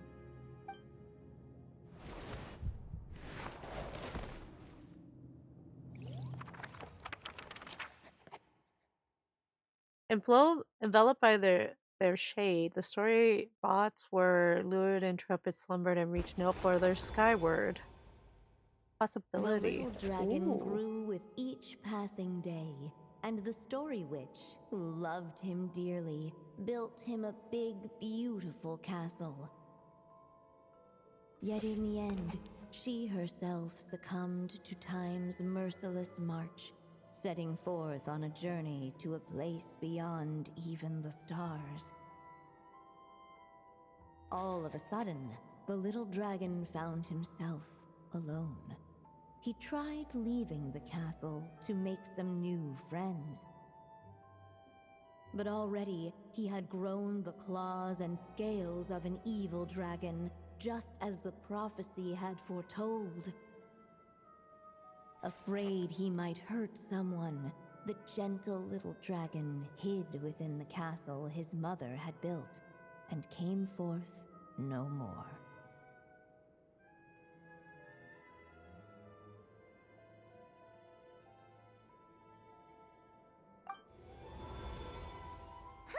Looks like we're back in the story world. And from the sounds of it, this chapter must be about Simulanka, right? This castle. It brings back a lot of memories. Yeah, like the fairy from the Forest of Blessings, the king of Constellation Metropole, that cat lady who turns into a box. Ah, yep. That will be Nilu, Navia, and Kirara. Oh, and there's Hat Guy, too. Only lately, whenever I see Hat Guy, I get this strange feeling. What kind of feeling? It's like there's something on his mind. He hasn't told me what it is, but I can sense it all the same. Well, kind of broody. I've noticed the same thing. Next time when you get a chance, just ask him. I guess I should focus on fulfilling my mother's final wish for now, though. Yeah, we should get started on this chapter. So, let's track you down and free you from fate's curse once again. That day, a small band of adventurers suddenly arrived beneath the castle walls. They promised to help the little dragon cast off the curse of fate. Yet as they stood beneath the castle walls, it appeared they had no idea how to even begin. Hey! Instead of making fun of us, how about giving us a hint? The little dragon had shut himself inside the tall tower at the castle's center. Anyone who wished to reach him must traverse the barriers that wall off his heart, for there is no other way. Looks like we're in for another long one. Let me try something. Ooh, do you have an idea? If that little dragon in the tower used to be me, then surely I'd know how he shuts people out better than anyone. Come on, follow me.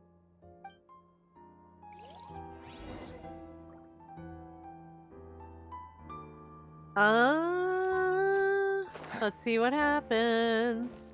So we're part of the story. That telescope. I've seen magical tools like that before. It should come in handy. Okay. Hold on. What is this? A set of magical building blocks from Simulacra said to change into mysterious ways used with a magical telescope. Approach them to pick up these blocks, though you cannot carry them far. After picking up a block, hold the splice button to enter the splicing mode. At the time, you can move the toy building blocks to glowing connection points before releasing the splice button to complete the splicing. When close to a connection point, you can press the button to easily complete the splice. After placing the building blocks on the base of the front of the magical telescope, you can observe them through the telescope to compare their relative size and position in space. This allows you to project the blocks further away or retrieve distant blocks. Giant building blocks from Simulacra, also known as soaring toys, for their remarkably bouncy tops. Jumping from their tops launches you high into the air, making them perfect for getting over obstacles or reaching high places. Oh. Alright, so my guy... Where are you? Where's Hat Guy? So Hat Guy is... Renentis.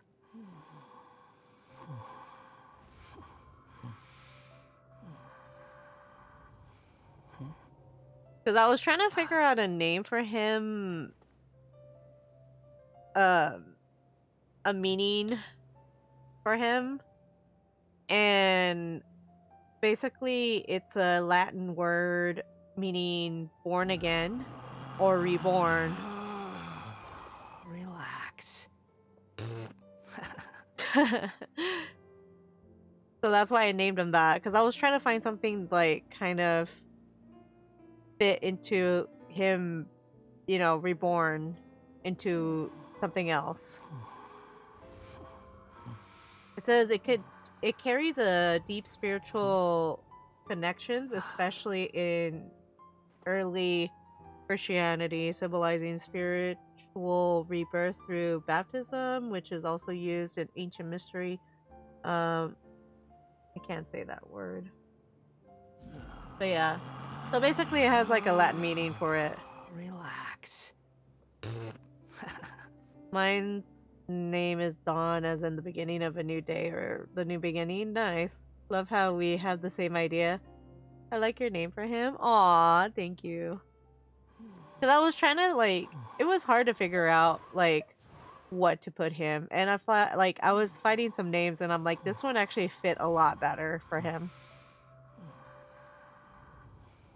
Hi, Shan. Welcome in. Shan the man. How are you? I mean, it does fit perfectly, I feel like.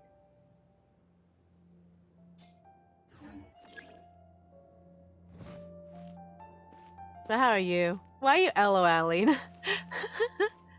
I just immediately went like, his name is Dawn. I'm great. How are you doing? I'm a little tired, but it's because I was doing some things earlier. I did some laundry. I put some laundry away, and then also I took a lot of photos for putting stuff on sale. So I'm gonna do it on stream after I do all like my Genshin stuff and everything. So yeah. The way that you said, Shan the man. So much to learn about human Yeah, I know. interactions. like, where should I put my hands when I'm nervous? I just like just saying that really name, wanna make like your friends name with that way. everyone. It is great. Like it fits pretty well.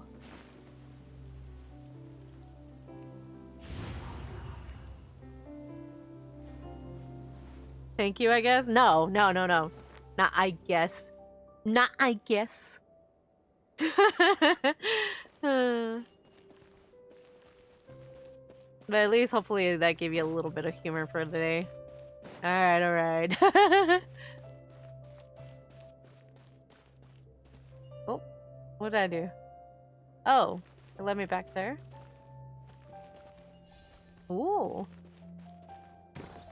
Wait, operate?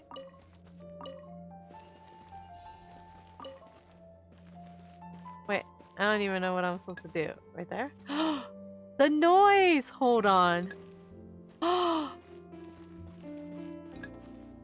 I missed that noise from Simulankra.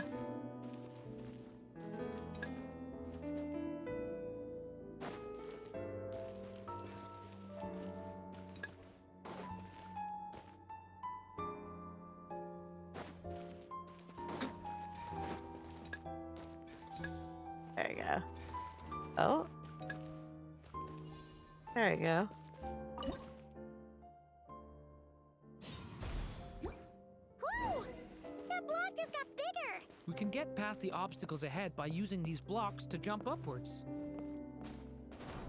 Whee! Y'all saw that? Whee! I need to do that. Yeah, this one, let me tell you this. This quest is 5 in real life days to complete. If you would have started the day before, that would have been perfect for you. Actually, no, you could do it right now. You should do it right now. It's about an hour, though, for the first day or so.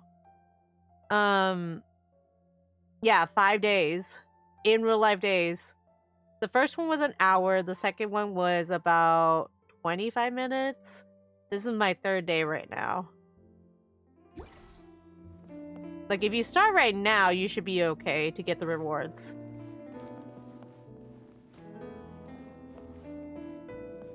Yeah, you should be starting, like, right now.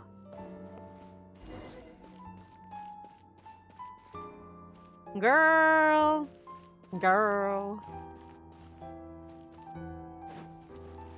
Alright.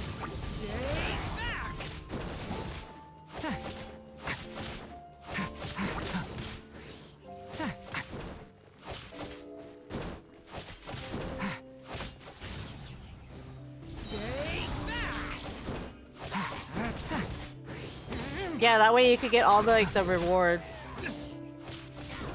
Absurd!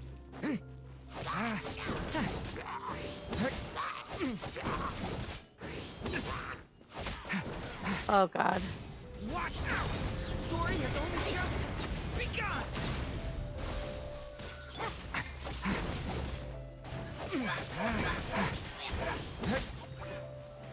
Oh god, come on. Stop that! Ow. Stay your hand. Exterminate! get through. We'll just have to check each spot. Hi, Gravity. Thank you for so much for the 5-stream streak. I always play Genshin. I love my Genshin.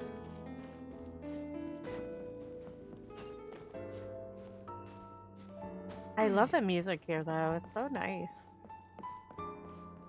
Oh, there's no chest here. Actually, you know what? I didn't even check over there. There was just only that one, right? Which quest is this? It is this one. The Draco Rubedo Chapter.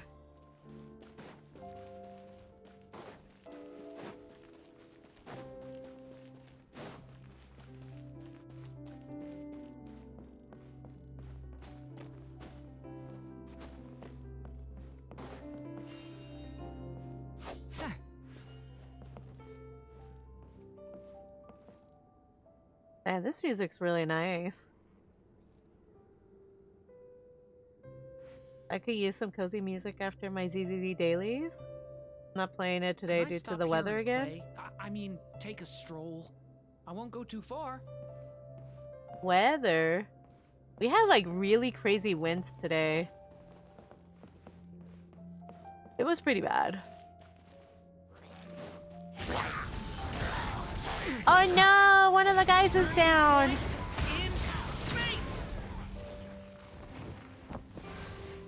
Hi, buddy! Oh, he's going. We should be able to use this Oh, block somewhere. thank you.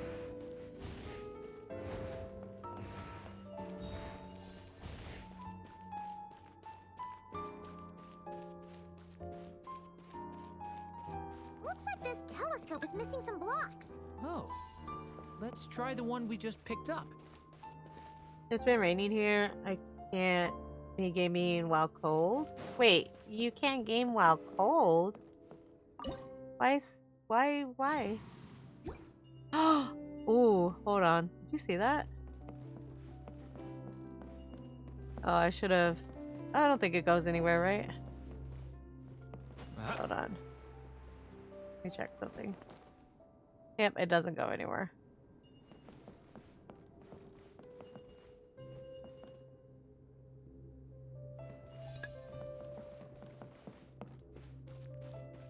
Yes, gravity.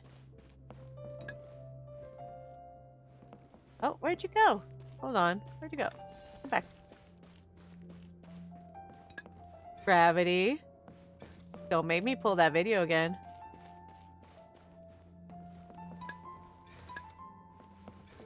Why does it not stay? Yeah, stay.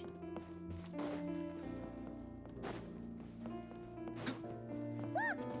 Seems like someone's stuck down there. Should they continue towards the tower or plunge into the shadows to rescue those in need? A difficult dilemma indeed. True. It's raining here. The path Yeah. to the tower is up ahead. We better stick with Durin. It's been raining here too. Like, it was like wind, like aggressive wind and rain.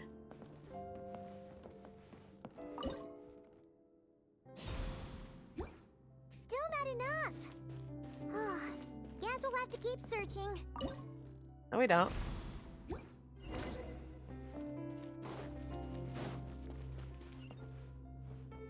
Oh, you dare me, Gravity? Don't tempt me. Hi, Switchy. Welcome in.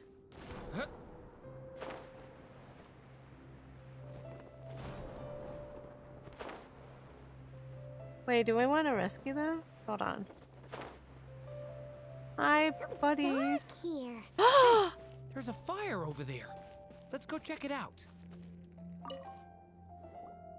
Wait, is that? A little pixie that can fly. Are you here to help the dragon break his curse too? Oh, what's this? More brave adventurers bold enough to set foot in this castle? Come, join the ranks of your liege's guard. Nilu and Navia! Yay! Nilu? No. I'm a flying squirrel fairy. And I'm a giraffe king. Not this Navia you speak of. I don't think this is the real them. More like how Durin remembers them. That's right. Oh, and don't forget Catbox Lady. Yay, Kirara! Are you friend or foe? Friend! Definitely friend, Miss, Catbox Lady? So, our companions from Simulankra are here? Yeah, Simulanka is a big part of Durin's story. So, guess it's no surprise the people we were with there would make an appearance. Okay, I think I get it now. Flying Squirrel Fairy, Giraffe King, Catbox Lady, please follow me. The shadows cast from the high walls of the tower were manifestations of the dragon's loneliness, barring the path of any visitor who wished to be his friend. The group of brave creatures sought to aid the little dragon in lifting his curse, yet without light to lead the way. The group was trapped, waiting on a miracle. Huh. These shadows are blocking our path. It seems like the little dragon is afraid to meet us. If only we had more firelight. But you three don't seem to fear these shadows. Why? Because I carry more than enough firelight for all of us. Besides, even though we're here to complete the story, who says it can't look a little different this time? True. Before I met you all, I was so sure I'd never make a single friend. I pushed away anyone who tried to get close, until some kind of miracle brought you to me. This time, allow me to return the favor. I'm not sure I followed all that, but you want to help the little dragon break his curse too, right? Yes, so please, come with me. Aww, we're gonna go save them! We went to go save them. We couldn't say no to them. Come on now. Aww.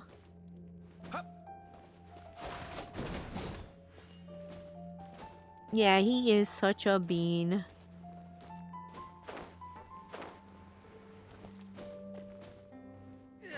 But yeah, snow is not really that we get to see often snow. But rain definitely we did.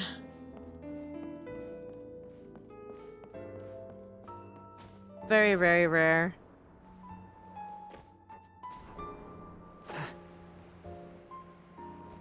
We save our friends. Look at, we got a precious chest.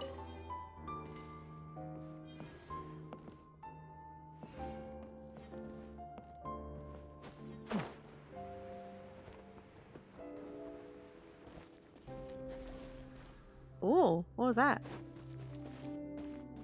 Y'all see that?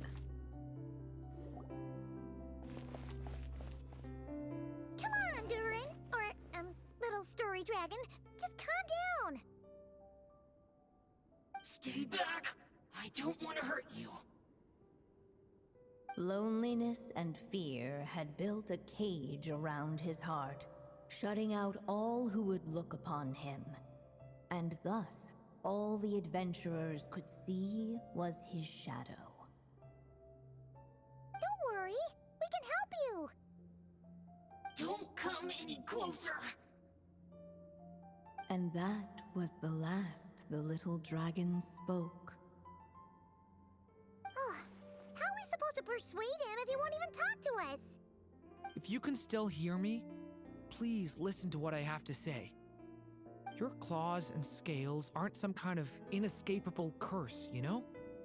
You'll overcome it one day and make lots of new friends. I'm sure you think I'm lying. After all, no matter how many times you've tried to break it, nothing's ever worked. But this time is different. I brought your friends here to see you. Oh, what did you say? Hi, little dragon. I'm the Flying Squirrel Fairy, and I'm here to help you lift your curse. Will you talk to me? And I'm the Giraffe King.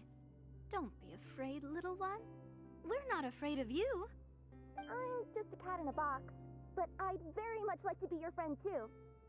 These are my friends? Yeah, they're your friends in the future you've been trying to avoid. I can promise you that. They're reaching out, so you just have to ask yourself one question. Do you accept? After a long silence, heavy footsteps echoed from the tower's shadows. But still, the one who made them refused to step forward. Though the cage to his heart had been unlocked, the little dragon remained ashamed of his claws and scales. How can I face my friends like this? Don't worry, little dragon. We're gonna offer up our blessings and make a wish to the goddess of fate to release you from your curse. Yeah, just like last time. Make a wish? To the goddess of fate? At that moment, the merry witch made her entrance. Hello, little one. Don't be afraid. With the blessings of your friends, your wish shall be granted. Alice? Wait, you're the Merry Witch from the story? Correct. It is I, the Merry Witch, creator goddess of this realm. And it just so happens the goddess of fate is none other than my dear friend, the Story Witch. I'm here to make good on my promise to lend her my second strongest spell. With this spell, she'll have the power to create an entire world. So naturally, granting your wish won't be a problem. Provided, of course, you receive your friend's blessings. But before we proceed, I must check something on her behalf. Little dragon, do you accept this blessing? I want to be your friend. So if you're offering, then yes, I would love to have your blessings. Aww, of course, just like last time. Were it not for the adventurer's blessings, this tale might have ended long ago. Thanks to them, another ending was now possible. Yet in that moment, they did not know if this blessing was truly a gift or just another trial in disguise. What? You didn't say a word when we actually needed a clue, but now at a critical moment like this, you turn up and start playing mind games? Another trial. Huh, that actually sounds about right. Be it the fictional problems of Simulanka or unavoidable conflicts in the real world, if you think about it, that's what they've been all along. But if it wasn't for those trials, I never would have met any of you. So, despite all that, I'd still like to give my blessings. Aww. That's the spirit. Come on, Durin. Let's help you make your wish come true again. On behalf of both my past and present selves, thank you, my friends. Fortunately, a brave band of adventurers heard tell of the little dragon's story. Determined to lift his curse, they fought their way through countless trials. Aww. To help him, they offered up their blessings and made a wish to the goddess of fate. At last, their wish was granted. Shaking off his scales, the little dragon stepped out of the tower's gloom. But his time in the world beyond the castle would soon teach him this gift would bring blessings and trials of its own.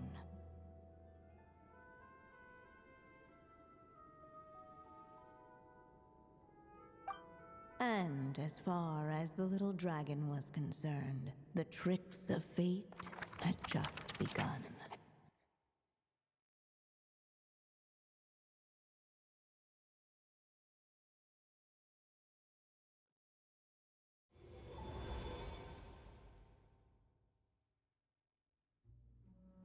So, Durin's wish came true just like it did before.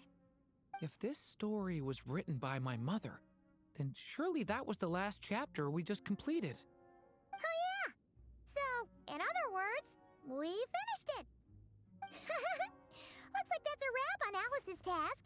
And there's even some ink to spare. Time to return the book, huh?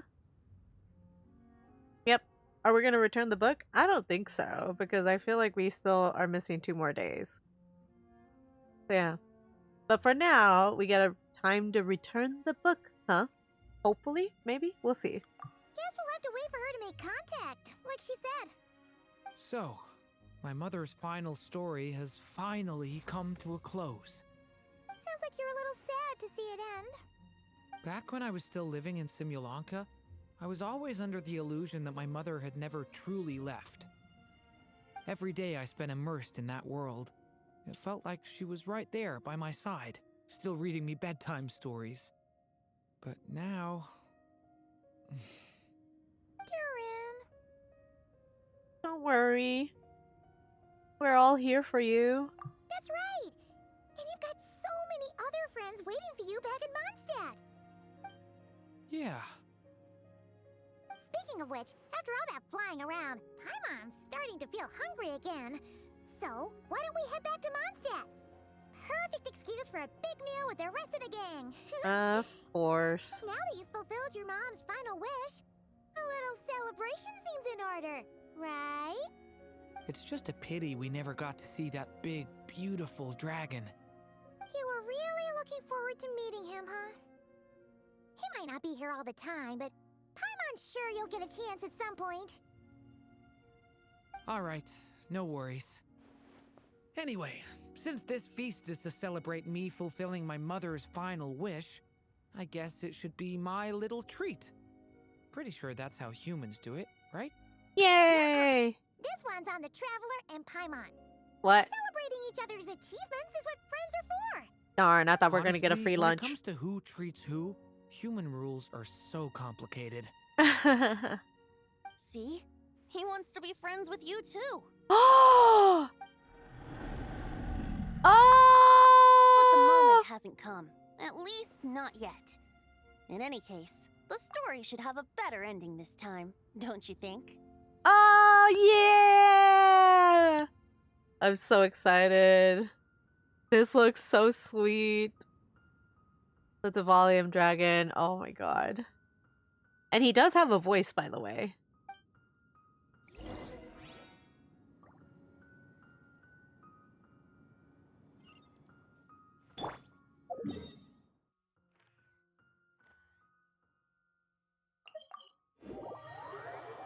Thank you for the alert, Gravity. Let's go. Let's go treat Durin some food. Oh, Kaya and Klee are waiting.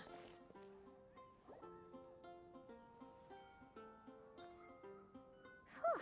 Feels like we were gone for ages. Hopefully, everyone's still here. So, your adventure was a success, huh? Want to grab a drink to celebrate? Absolutely not. No booze allowed. Damn. This honorary night, Durin. I want to hear all about your big adventure.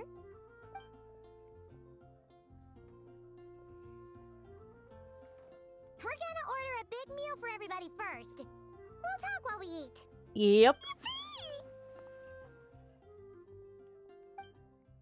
Excuse me. Did I hear you call him Durin just now? But wasn't Durin the evil dragon that fell on Dragonspine? Come on, miss. This Durin isn't that evil dragon from Dragonspine. Albedo said... well, it was kind of confusing. But anyway, it's super cool. Oh, is this your first time meeting him, Marjorie? No wonder you're getting him confused. Still, even if you hadn't met him yet, shouldn't you have heard about him at the very least? At this point, pretty much the whole city has.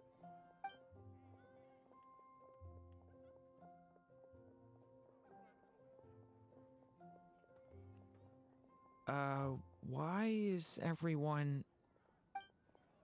So, what exactly is his connection with the evil dragon? Wait, But those horns on his head. Surely he's not a... Did everyone just forget about Durin? No, that can't be.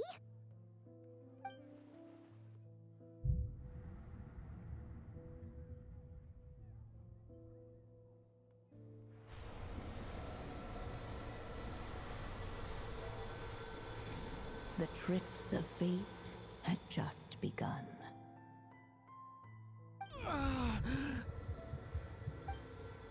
Oh Watch out. no. Stay calm. Stay calm.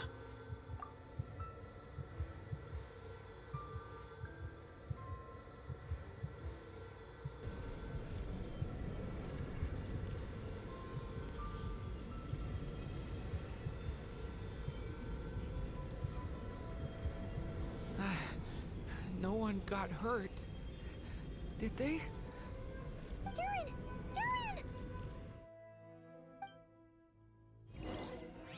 You asked Barbara to tend to Durin and then settle him in the guest room. I just had Aw. Barbara check him over. He's not badly hurt, but he seems to have burned through a lot of energy fending off some kind of dangerous power. He'll need some time to rest before he wakes up. Aw. So, can someone explain what's going on here? Right? It seems like, aside from Durin's close acquaintances, the people of Mondstadt have forgotten everything about him. How could that even happen? Mm-hmm. Worse still, the abyssal power within him is showing signs of extreme instability. Could be a separate issue, though. I'm not sure. If the abyssal power inside him spirals out of control, Mondstadt will be in grave danger. Maybe we should ask Albedo. I completely agree. All right then. As acting Grand Master, I'll send a letter requesting Albedo's immediate return. Until then, the Knights will watch over Durin. That's pretty much all we can do right now. Also, allow me to look after this book for now.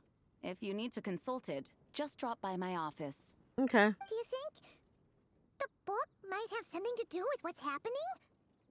It's possible. It's just weird that Alice still hasn't contacted us. Maybe we should head back inside the book and take another look. Alright.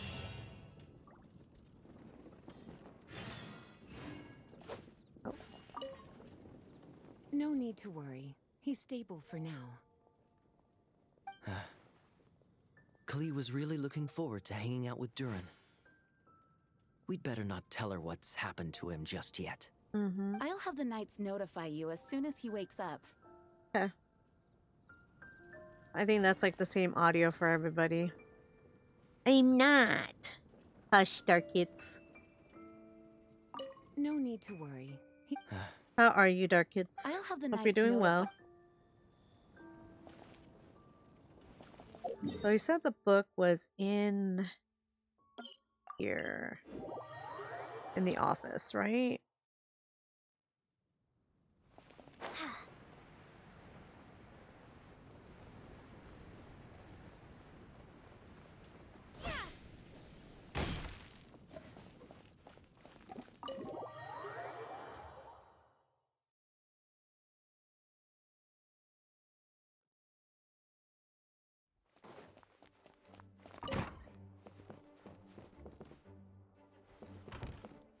Oh, it's not here?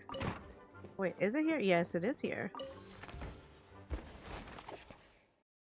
We're gonna step back into the story. Possibility bestowed by the Merry Witch. As far as the little dragon was concerned, the tricks of fate had just begun.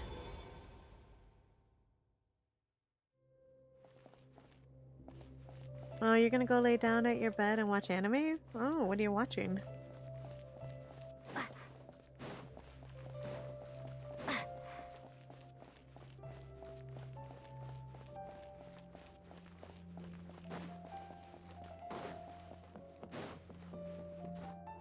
See if they give us anything here. guess we could go back into the story to see what's going on.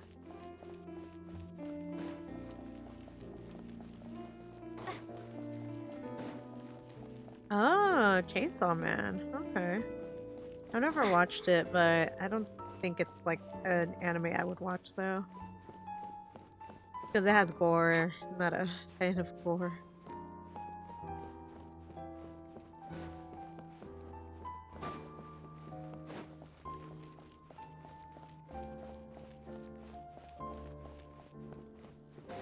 I hope you enjoy it though.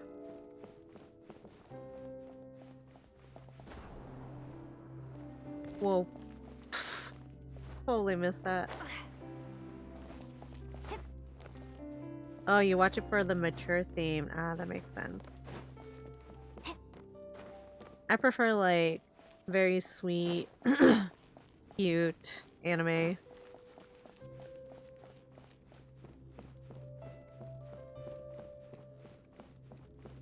I mean, I have watched different kinds of anime, but that's what I usually like to go for.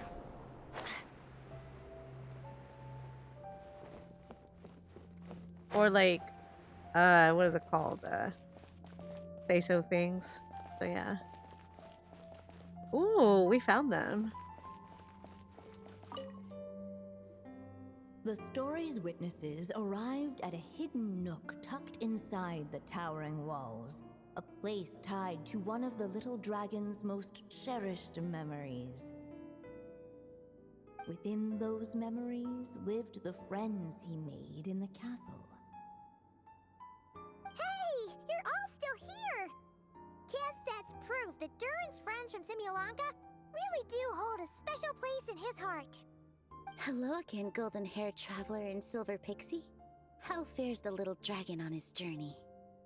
There've been some complications. What? But I still remember him. I haven't forgotten him either. Neither has this cat in the box. That's good news! At least Durin's friends still remember him. Okay, we'll just have to find a way to help everyone else remember him too. Oh, wait. Are we missing someone? Ah, you mean that stray cat? He doesn't want to see the little dragon. And he's been hiding from the rest of us, too. A stray cat? Seriously? What's his problem? He won't tell Durin what's bothering him in the real world, and now he's hiding from him in the story world too. His hiding spot's over there, but he won't talk to us. Maybe you could try instead? Leave it to me. Hey, Mr. Wandering Tom. How come you're hiding from the little dragon? You came all the way over here just to ask me that. Ha! So you can talk. You just said it yourself. A lot of people don't even remember him. Oh my god, is it the Wanderer? Is he a cat? Yeah. So? So don't let him get anywhere near me. What's that supposed to mean? Hey! Ugh! We're getting the silent treatment again. Oh, I wish I would have seen him. That would have been great. Wait, let me see if there's... But how could everyone just forget him like that? Does he need another blessing? He was bound to face challenges in the world outside the castle. It would have been a pretty boring journey otherwise. If you ask me, the less eventful a journey, the better.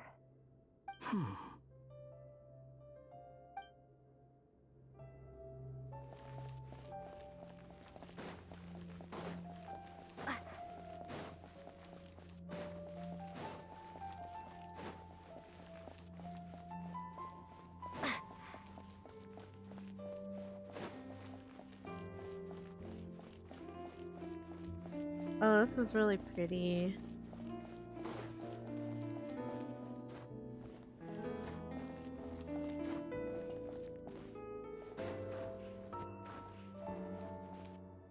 Alright.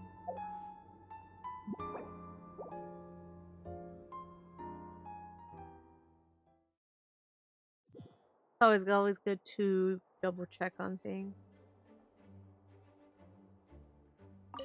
let me double check something else too.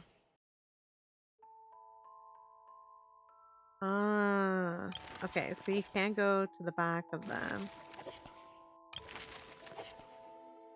Step back into this story to see what happens here.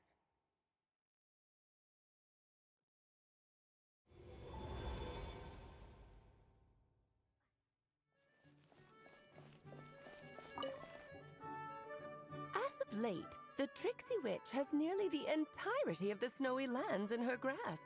Now none but the Tsar can command her submission. Such a pity that she can no longer spare the time to join our gatherings. Tell me, does the Wander Witch still roam among the stars? Who can say how long we'll have to wait for her return? I had hoped sharing all the fun little stories from our gatherings might entice her to remain. Then how about the Memory Witch? Does she still walk the mortal realm? Yes, she has that secret mission of hers to accomplish, so she couldn't make it to our gathering. But she doesn't seem to regret her choice, so naturally, it's not my place to pry. As rare a chance to gather as this, and yet almost half of us are absent.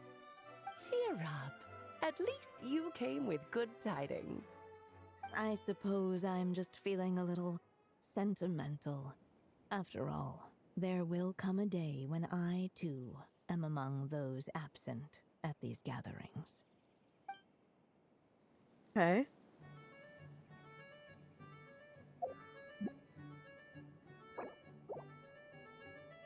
Have a good night, Pika. Oh, good night, Pato.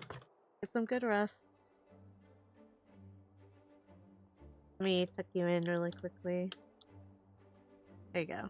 Have a good night. Take care. Sleep well. I hope you have an amazing tomorrow. Take care. Bye-bye.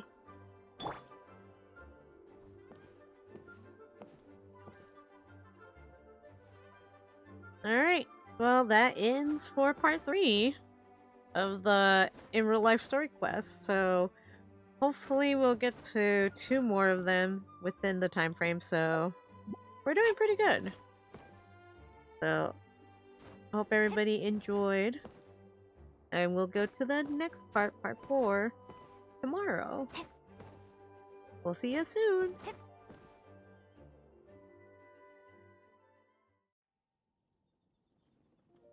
There we go. We are here for day 4 of the Durin Story Quest. I see Jean right behind us, so she told us that Durin woke up, so we're gonna go see what's happening.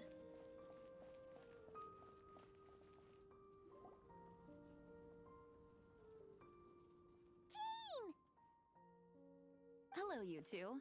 I'm glad you got my letter. Durin's awake and waiting on the bench over there. I'm here if you need help. Just give me a shout.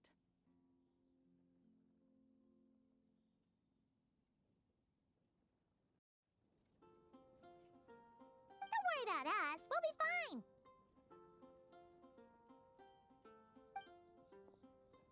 Oh, hey, you two. I just remembered what happened right before I passed out. Thanks for holding me back. I Aww. shudder to think what might have happened if you hadn't. Don't worry about that for now. Are you alright? I'm fine now. It's just... a lot of people seem to have forgotten me. Aww. Don't worry. We'll figure out a way to fix this. Why don't you start by telling us what happened? It felt so strange. After I realized no one recognized me anymore, I suddenly felt like I'd completely lost contact with my body. Abyssal power lies sealed within this body I inhabit. So when I lost my connection to it, I lost control of that power too. It wasn't until I heard everyone calling my name that I was able to reconnect with my body. You lost contact with your body? Does that mean there's something wrong with it? Sounds like we need Albedo more than ever. I don't think the problem lies in Albedo's alchemy. Huh. But then, why are people forgetting you? Guess that's what we need to figure out. I think it's got something to do with the book. That means we need Alice for sure. But it's been ages and she still hasn't been in contact. Now would be a really good time for a hint. How could the story's budding branches even hope to reach beyond the towering walls? Leaving the castle, the witch went off in search of the tallest, grandest tree in the whole world. High up in the canopy of that tree, she sought a resting place, a refuge where the little sapling might take root. Go to that place, for it was there that the sapling felt its first breath of wind. Huh? Was that another clue? Does that mean the story isn't over yet? Leaving the castle. It just occurred to me. If this story is all about my own experiences, then wouldn't what happened after I left Simulanka be part of it too? But how could she possibly know exactly what would happen? And even if she did, how could we know when the story was complete? Looks like we gotta go back inside the book. Yeah. Since we can't reach Alice right now, we'll just have to get to the bottom of this ourselves. But first, we gotta figure out where this riddle wants us to go. The tallest, grandest tree in the whole wide world. Huh. The only place that ever gave me that Windbloom. feeling was the one I ended up in right after leaving Simulanka. They had great coffee there, too. And so many books you'd never run out of things to read. Sumeru. Yeah, that one's a big tree. Yeah, you mean Sumeru City? Yeah, the actual place that actually I get confused every time. Think about it. Our search in Mondstadt began in a library, right? Well, Sumeru City's got one of those, too. And it's absolutely huge. What do you say? Should we try looking there?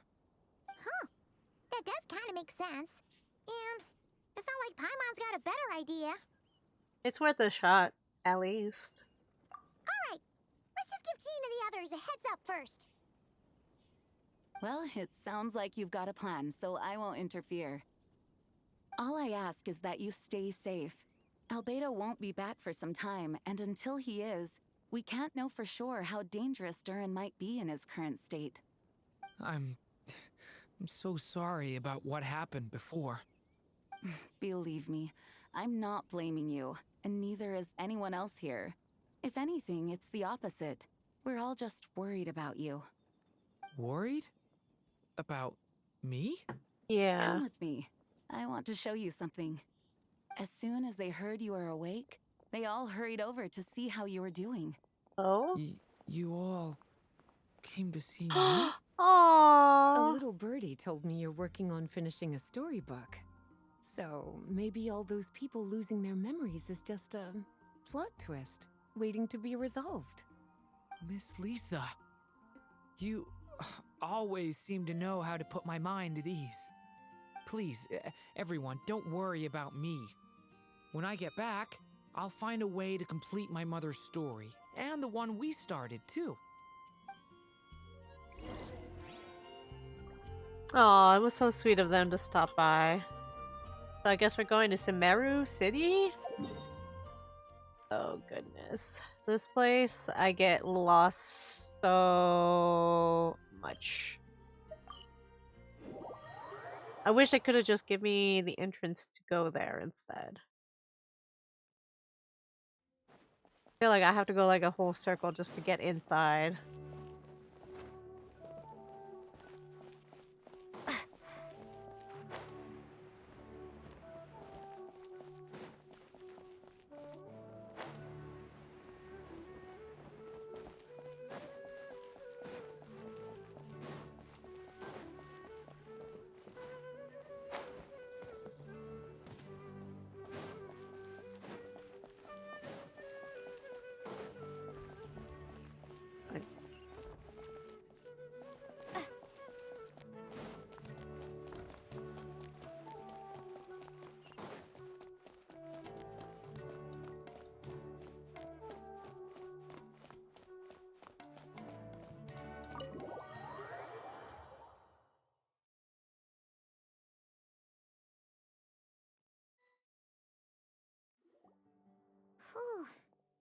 After the library hunt in Mondstadt, it's not as if Paimon was expecting this to be easy. But this... yeah... this is something else. Where do we even begin? Even the clue this time seemed kind of cryptic. Let's just take a look around. Yeah. Guess the best we can do is stay on the lookout for more weird things going on.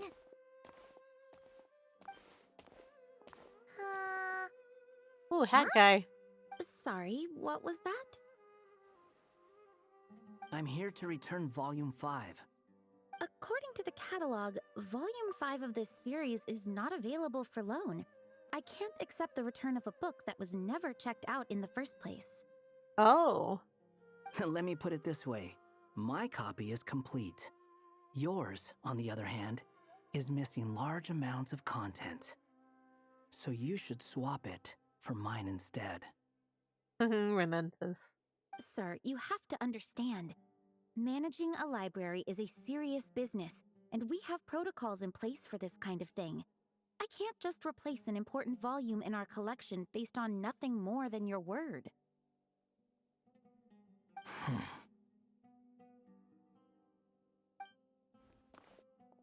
Look what the Wandering Tom dragged in! Oh, it's you. Well, well, what a surprise.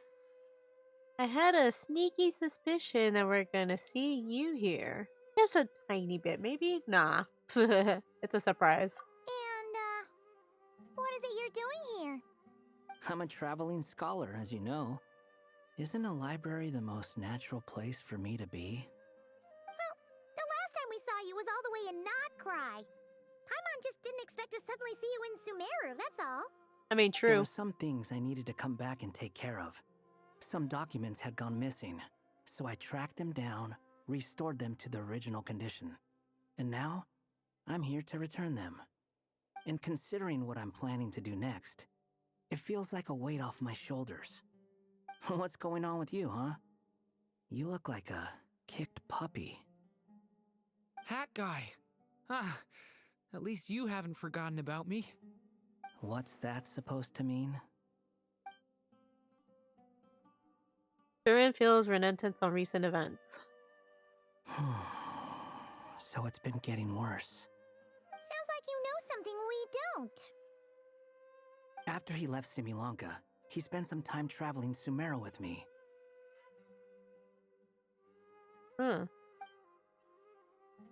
I was working on several texts at the time, and I stumbled upon something strange. Anytime Durin of Similanka was mentioned, before long, the record would disappear. Which means, all the remaining records on Durin are about the evil dragon that fell on Dragonspine. How did you even discover that?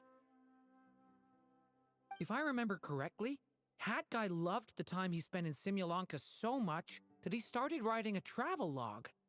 That's besides the point. The fact is, you're not affected by the ley lines of this world. I'm sure you can grasp the implications of what that means. Oh. Irmisol, the thing that you've done.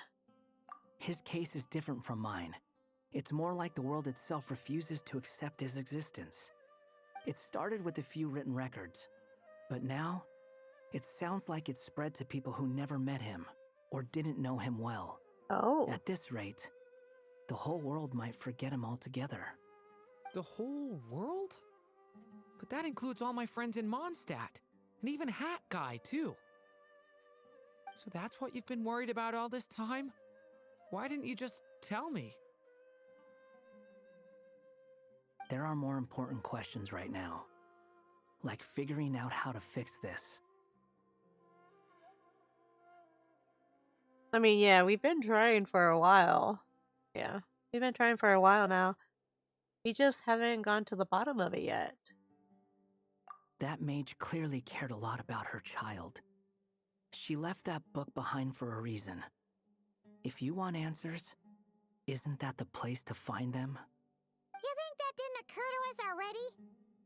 Problem is, we need to find the memory that unlocks the next chapter first. Mind if I take a look? Ooh, you're offering to help us? I just want to know what secrets this book is hiding. Besides, I've run into a bit of red tape, so I've got time.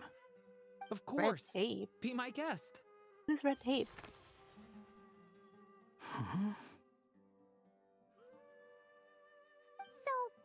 the memory we've been looking for was about you all along? Ooh. Go to that place, for it was there that the sapling felt its first breath of wind. Ellen bestowed The on the little same dragon bitch. became companions with a stray cat with dark blue fur. Aww. It was a friendship born of all they had in common. That's so cute. He left his castle at the stray's invitation, setting out to explore the world beyond its walls. There, he grew fond of the outside world, eager to make friends and share the story of his life. Taken by the dragon story, the stray tried to write it down. But he soon realized that no matter how he tried, it would always warp into the evil dragon's tale.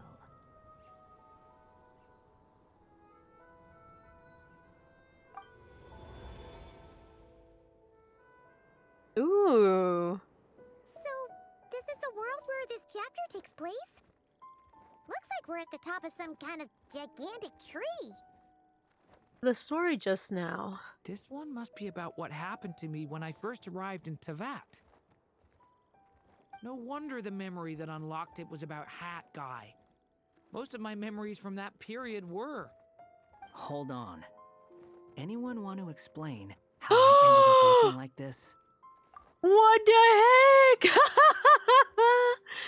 Oh my god, it looks so cute! Oh my god, look at the precious bean. Wanderer, you became cute. Maybe you've become a character in the story too. The way that you appeared here is basically how Durin sees you. You see me as a stray cat? That's cute. A wandering Tom, to be exact. You should count yourself lucky. Of all Durin's friends, your character is by far the most memorable. Oh my god, he got a little mad, the little angry mads. Maybe it's because I've known Hat Guy for longer, so my impression of him is more vivid than the others. True. Vivid? Then how come you haven't changed one bit? Guess that means the impression the traveler left was so vivid, it didn't need changing.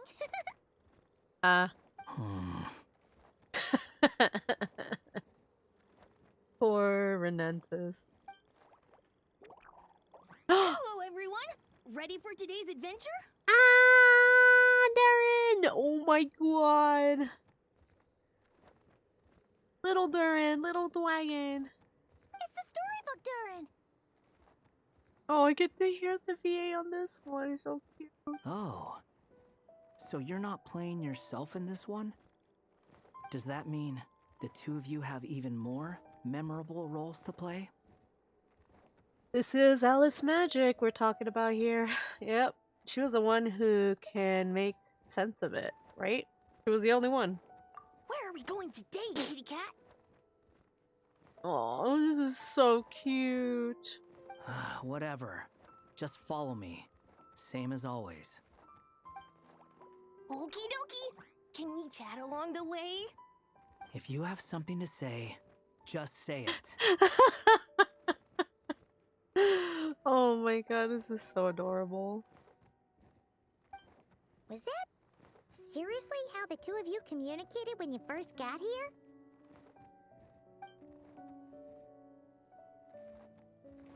Yep. Anyway, how do we get ourselves out of here? Usually, the narrator gives hints to help us figure out what to do. Speaking of which, about time we got some of those, don't you think? The story's vines had woven themselves together into a giant tree, the boughs of which a little storyless dragon now paced, homeless among its leaves. He had to find a way to leave this place and set off in search of a home of his own. If he stayed, the world would erase him from its memory altogether. Oh to no. leave this place? But where am I supposed to go? The little dragon felt completely lost. Just like the vines, the road ahead branched off into different directions, twisting and turning before disappearing into the mist. But as luck would have it, a prophetess waited up ahead. Perhaps she might know where each path might take him.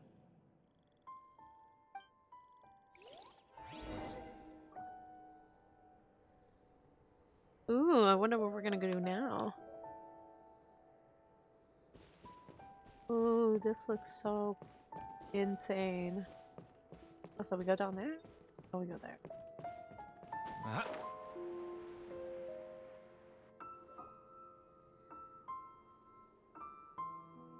Oh, you must be the little lost dragon. It's true. My friends and I are lost. This meeting was no accident. The prophetess was in fact the seer witch, here to present her promised gift. The seer witch? Oh yeah! That's Mona's teacher, right? The old hag? Insolent child. I am the seer witch, your prophetess, not some old hag. Sorry! Now, little lost dragon, I have come to bestow the gift I once promised. A prophecy. A prophecy? Hear me now, for my prophecy is this. One day, the dragon from beyond the castle shall be reborn, and none may avert its coming. The wind took the prophecy and swept it off into the distance. And so, the little dragon was shown a path to wander.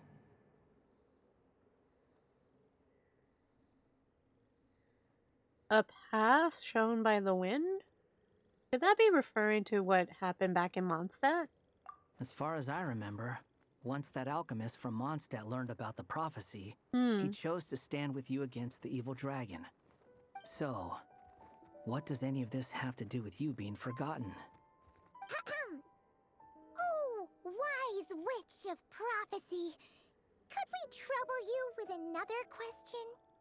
As enigmatic as she was elegant, the seer witch spoke no more, for her thoughts had long since returned to the starry firmament above.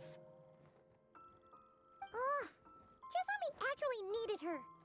The seer witch was my mother's friend, so the prophecy she just gave should turn out to be helpful. Well, it's not like we've got better options. But, if all we need to do is leave this place, which path should we take? Any ideas, Durin? Why don't we take a look around? Well, the seer witch? Oh, it's up there. Oh, wait. Oh. As enigmatic as she was elegant, the seer witch spoke no more, for her thoughts had long since returned to the starry firmament above. Oh. Okay. Guess we gotta look around.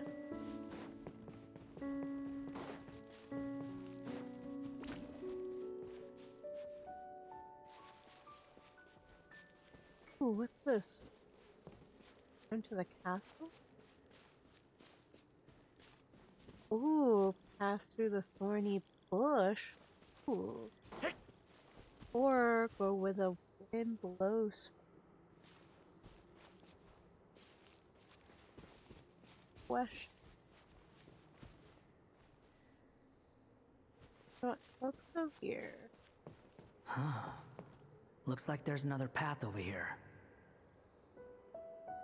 The secrets he sought led the stray to discover another path forward, though it was overgrown with bristling thorns.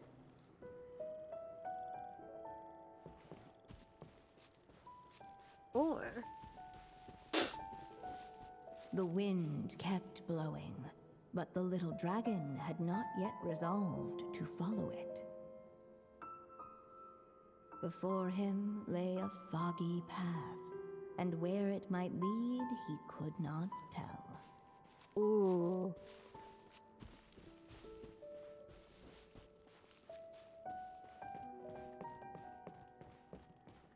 Who's this thing? It seemed to lead away from this place, but each time he tried to follow it, the branches of the tail sent him back to the start. Huh. So the author managed to work this book into the story too. I'll hand it to her. This book is fascinating. What's going on here? When I first realized you were being forgotten by the world, I thought it might be because you spent too much time with me. In which case, the only hope of a cure would be to cut our ties for good. What makes you think that? Once upon a time, the stray tore apart his own story and was forgotten by the world beyond the castle. He believed the story had cursed him, and that his misfortune had rubbed off upon the little dragon. The story's curse. So he thought the fact that he was forgotten affected Durin too. It was just a suspicion before, but now I think it's something we have to try. Wait, what do you mean? Try what? One of the story's branches is a path I can't take. If you follow it out of here, I won't be part of your story anymore. Aww. Considering what the strange magic in this book is capable of, making that choice could cut our connection once and for all. Not this again. As long as there's a chance it might work, it's worth a try. He's not like me. He deserves for the world to remember him. What do you think, Durin? Well, maybe Hat Guy has his reasons for thinking that way, but that's not the kind of decision I can make so easily.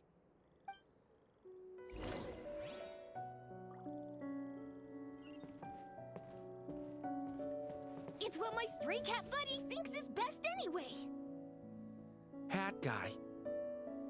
It's worth a shot. Just don't let this world forget who you are. The prophecy is destined to come true. The little dragon left along the path his companion could not take.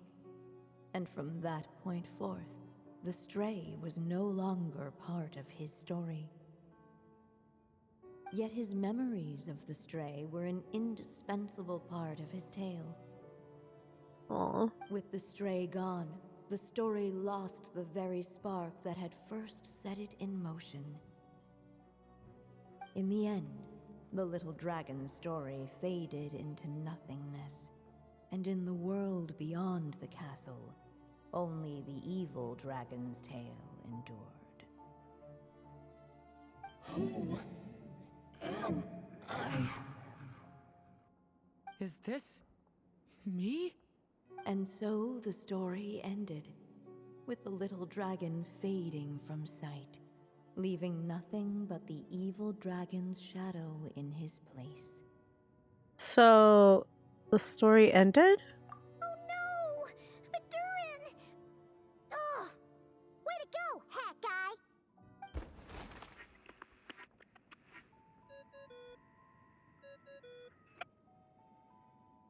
Hello, children. If you're hearing this recording, it's because you've reached a certain ending. Alice? You may have noticed that little Durin's experiences have been written into the pages of this book. Well, you should know that in the same way, its ending will also be written onto him. So be careful, because triggering a bad ending could be somewhat problematic. You're warning us after... You're upset that I didn't warn you earlier? Yeah. Don't worry, though. I've thought it all through. I built a very special feature into this book, just for you, the witnesses of this tale. So, go ahead. See if you can turn back the pages. If you're not happy with the ending you've reached, just flip back a few pages and let the tale unfold once more. Cool. Talk about a plot twist. Pretty incredible, huh? That's the power of magic. Flip back.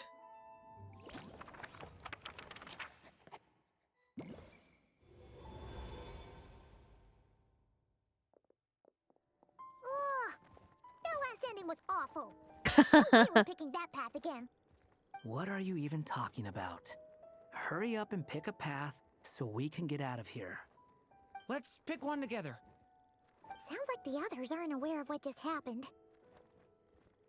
But Paimon's not sure how we'd even explain it.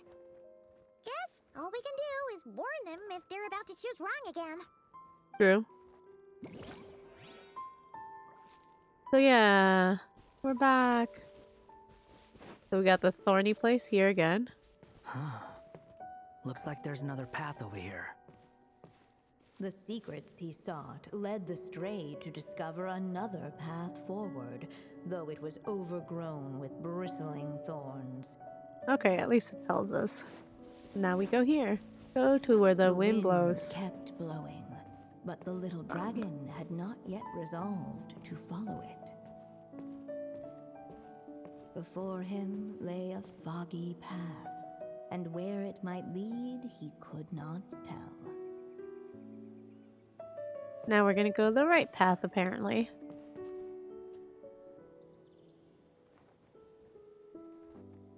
If we go this way, we'll be heading back to Mondstadt, just like we planned. Out of all the options so far, this seems like the safest, right? At least we know what happens next.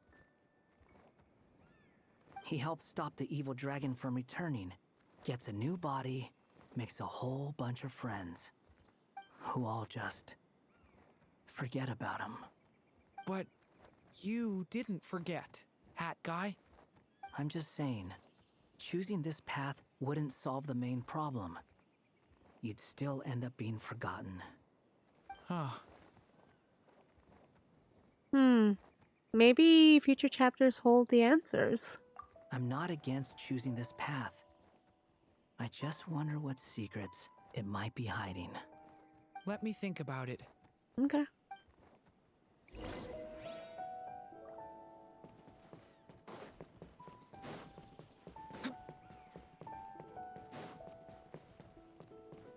I still think you should keep going, little dragon.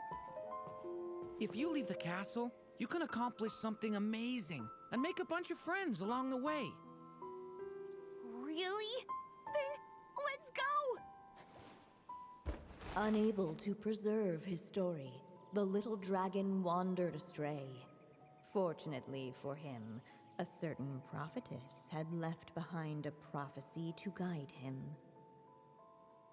The wind took the prophecy and swept it off into the distance, and so the little dragon was shown a path to wander. Following the wind's guidance, the little dragon made his escape.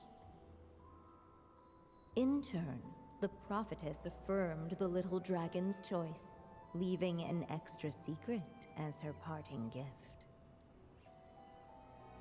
Now that you've made up your mind, I shall keep my promise by explaining Fate's little trick.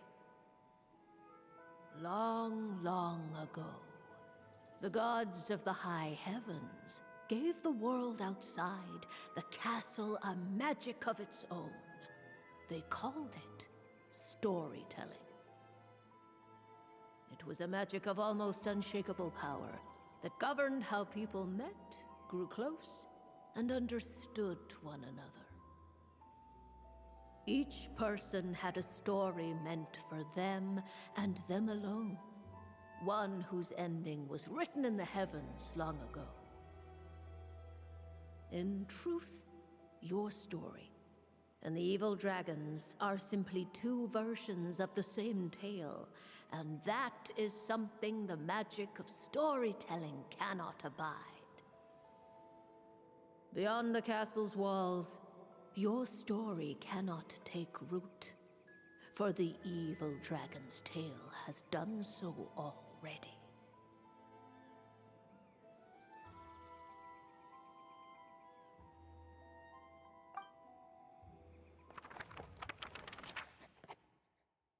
The wind took the prophecy and swept it off this distance, so the little dragon could not finish the rest. So, that was the secret?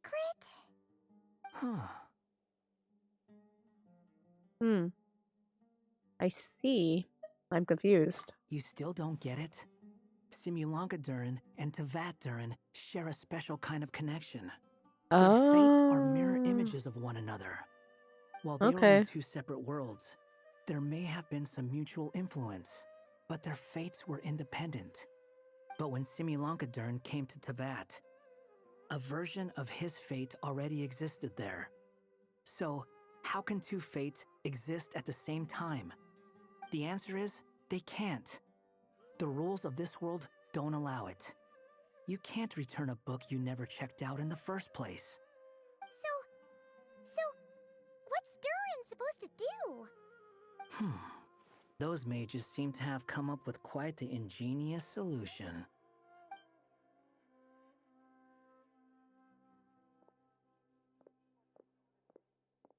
I'm here to make a return. As I said, there's no record of Volume 5 of this series ever being checked out. Then just think of this as Volume 6. Based on what I know, the author was planning on publishing another volume anyway. The catalog does have a slot reserved for Volume 6. So, this is it? Sure, let's go with that. All you need to know is, I'll be the one writing this series from now on. You...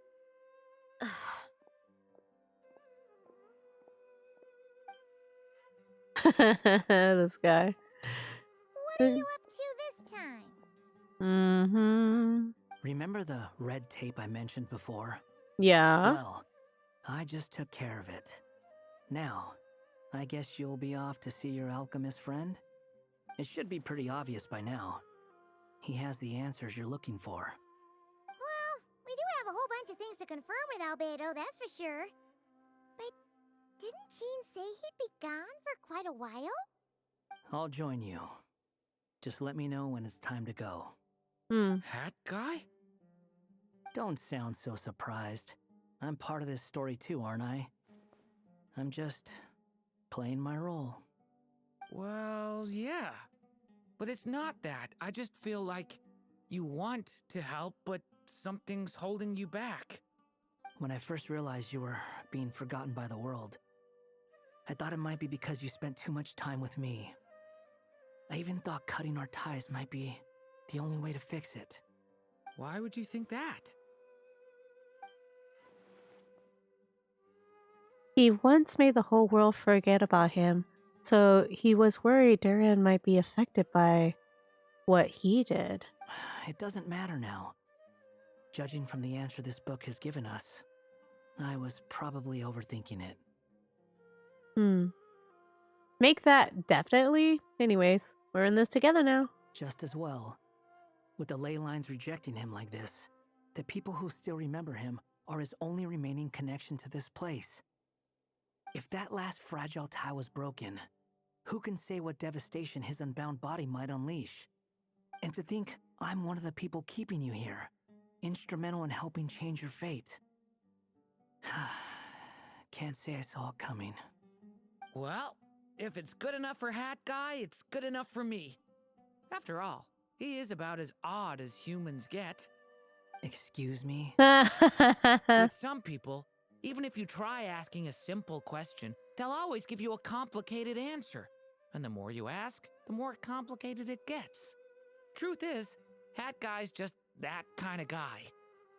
Sometimes, for sure, but he didn't always like. Wait, he isn't always like that. Whatever. All I needed was a yes or no, so we can quit it with all the back and forth. Yay! Now we gotta wait for news for Albedo.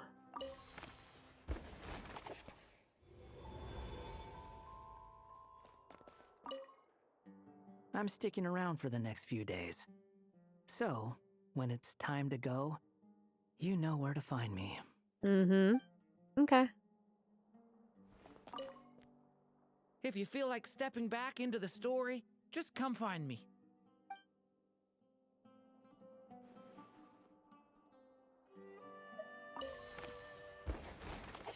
We're gonna step back into the story.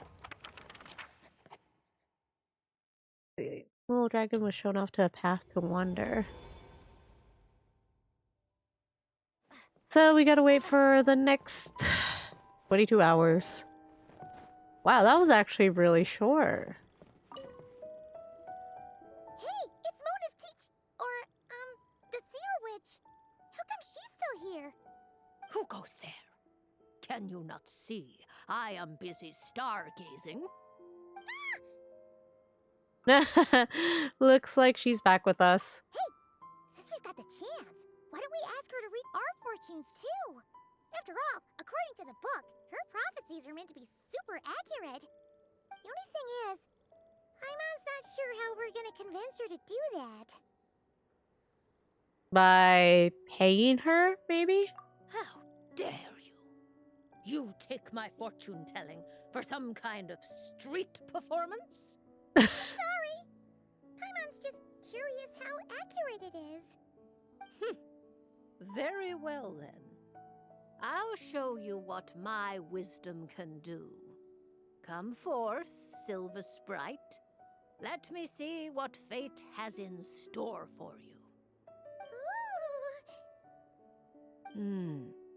You truly wish to know your own fate? Come on, enough with the suspense already. Is it good or bad? Yeah. Aw.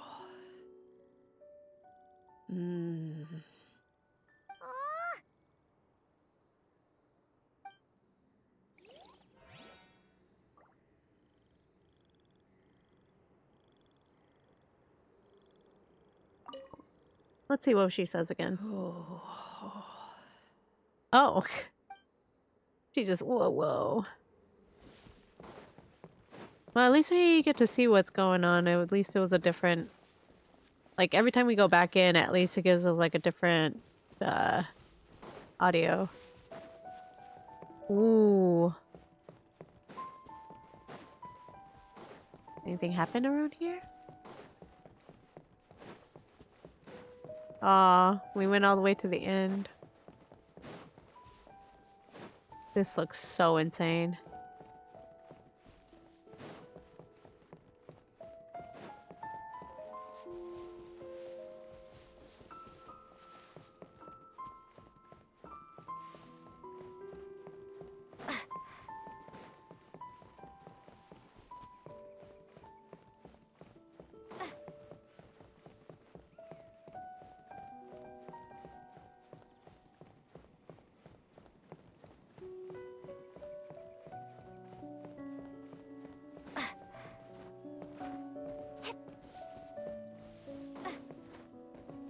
Can we climb the tree?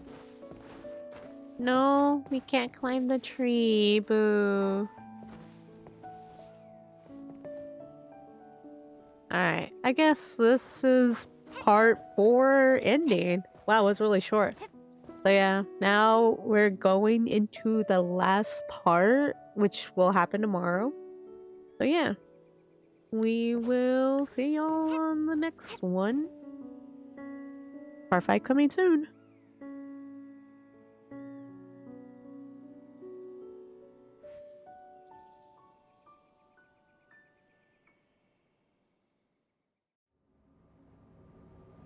Yay, we are finally here. We are here for part 5 for Durin Story Quest.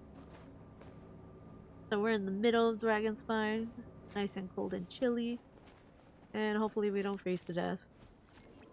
Let's go. So this is the other Durin, huh? If this had been the dragon that ended up being revived in Mondstadt, there's no telling what kind of calamity that people would have had to endure. So, if you think about it like that, Durin's actually a hero. And you just thought you'd be nice all of a sudden? No, I'm just a little envious, that's all. Not everyone gets a chance to be a hero. Albedo! Actually, most of the credit belongs to Albedo.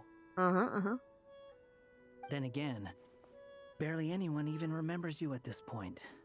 So I guess there's not much left to envy. Little butt. So you three still remember Durin? Looks like the memory loss hasn't spread to close friends. Yet. Oh. I guess that means my memory of you must still be complete as well.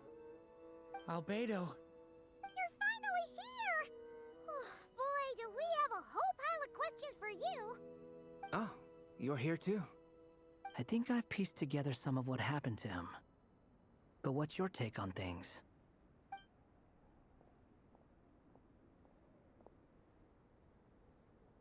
Master Jean filled me in on what happened, and I've got a few theories. But let's get on the same page first. You exchanged intel with Albedo, who checks on Durin, I think? Well, physically, he's doing fine. His body is holding the abyssal power at bay. And there's nothing whatsoever to indicate any risk of collapse. Let's see. You exchange intel with Albedo, who also checks how Durin is holding up. Okay, cool. I'm glad that we could actually go back into it. This helps a lot. Because, Genshin, please put a continue button in these cutscenes because I'm just like, let me read. So, from an alchemy point of view, there's nothing wrong with him? Hi, Glitch. Welcome in. The issue isn't so much that the abyssal power within him has gotten out of control. It's that the connection between his will and body is fading. If he ends up losing his conscious will, his body will fall back on its biological instincts. And that's when the abyssal power within it will take over. Hi, AC. Welcome in.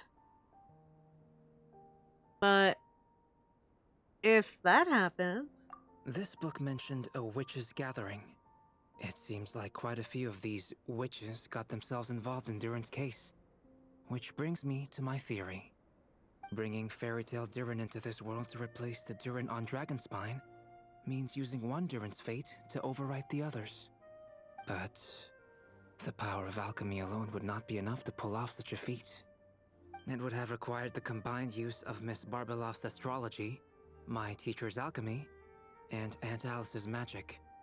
After learning of Miss Barbeloff's prophecy, Durin and I finally came up with a way to settle the Dragonspine Durin problem for good. And I took care of the alchemy side of things, which, looking back on it, seems to have been a part of their plan all along. So now, there's only one thing missing. The magic, right? Quote unquote magic? As for the fate theory our friend in the hat just mentioned, I still can't figure out how any kind of magic could possibly influence the fate of Tevat. But I'm certain that the answer lies within this book.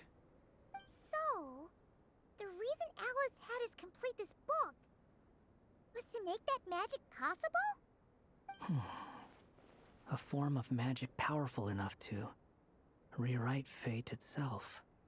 Well, we've no time to lose. I just need to take a look at the book.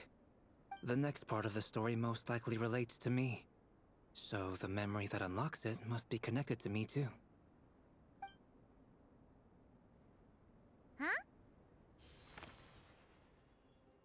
The giant tree was home to a broken branch, the shape of its splintered arm aligning perfectly with the branch that had burst forth from the castle walls. Join yourself to that broken bough, for there you may take root at last and henceforth bask in the sun and rain of the world beyond the castle. But first, fetch the stickiest clay and let it bind the scar of the break. I see.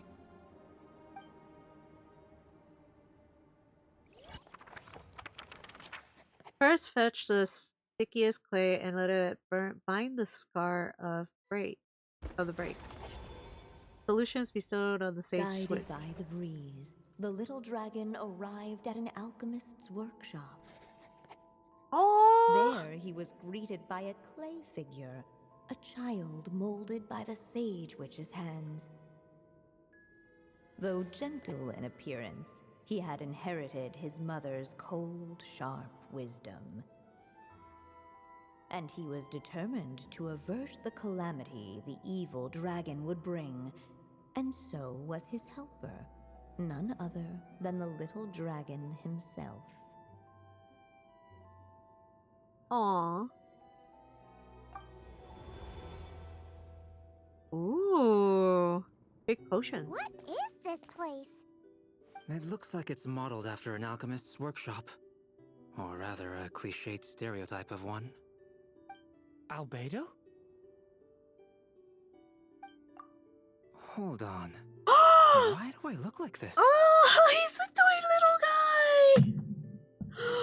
Oh my god! Oh, yeah! We forgot to tell you.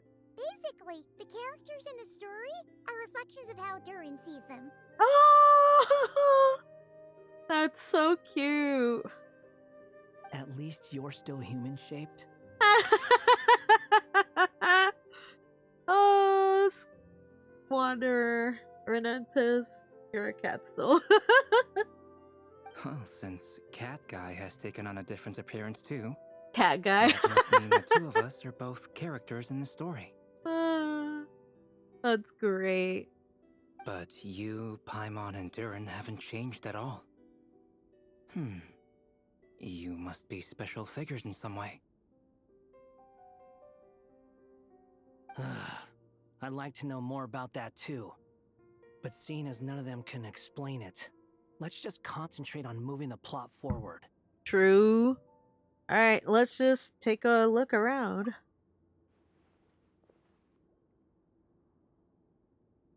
Gotta get some clues,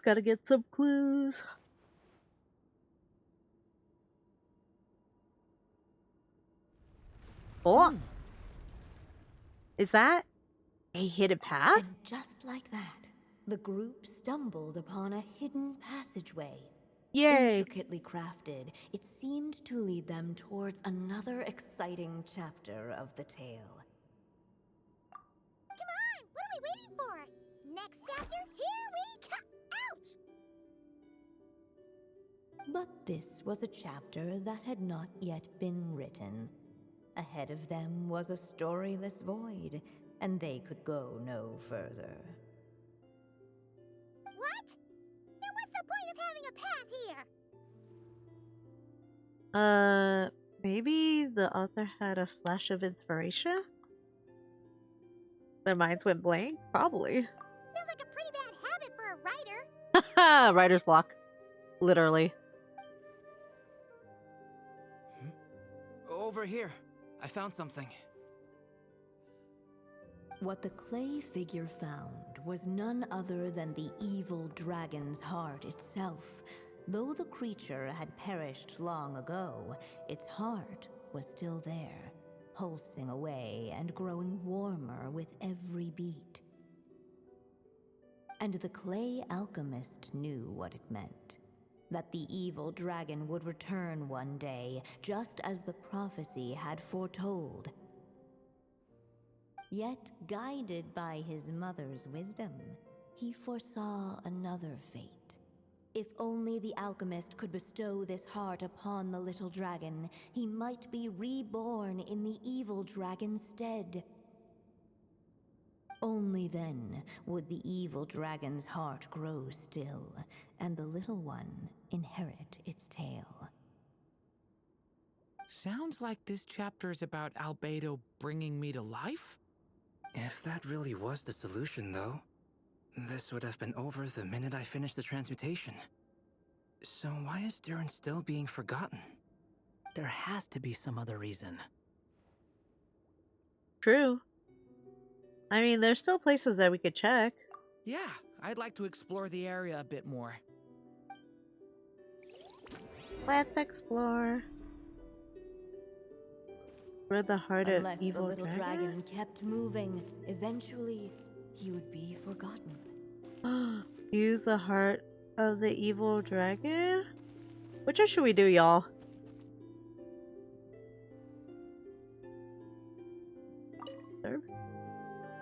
Do you think we could just destroy it? Why do you want to do that? Be it the calamity headed for Mondstadt or my inability to leave behind a story of my own, doesn't it all come down to the fact that this heart never truly died? What if, here in this story, we could finally destroy it? He has a point. Could Aunt Alice's magic really allow us to do what's theoretically meant to be impossible? Either way, it's an intriguing idea. I'm not opposed to giving it a shot. Durin! It's just... I'm still afraid someday, even you guys will end up forgetting me. Aww. If there's even the slightest chance it'll prevent that, I'm willing to try anything. But I'm not sure if I can destroy it on my own. Chances are, I'm gonna need your help again. So please, everyone, help me destroy this heart, once and for all. Let's take another look around first. Let's look. Let's look what they say.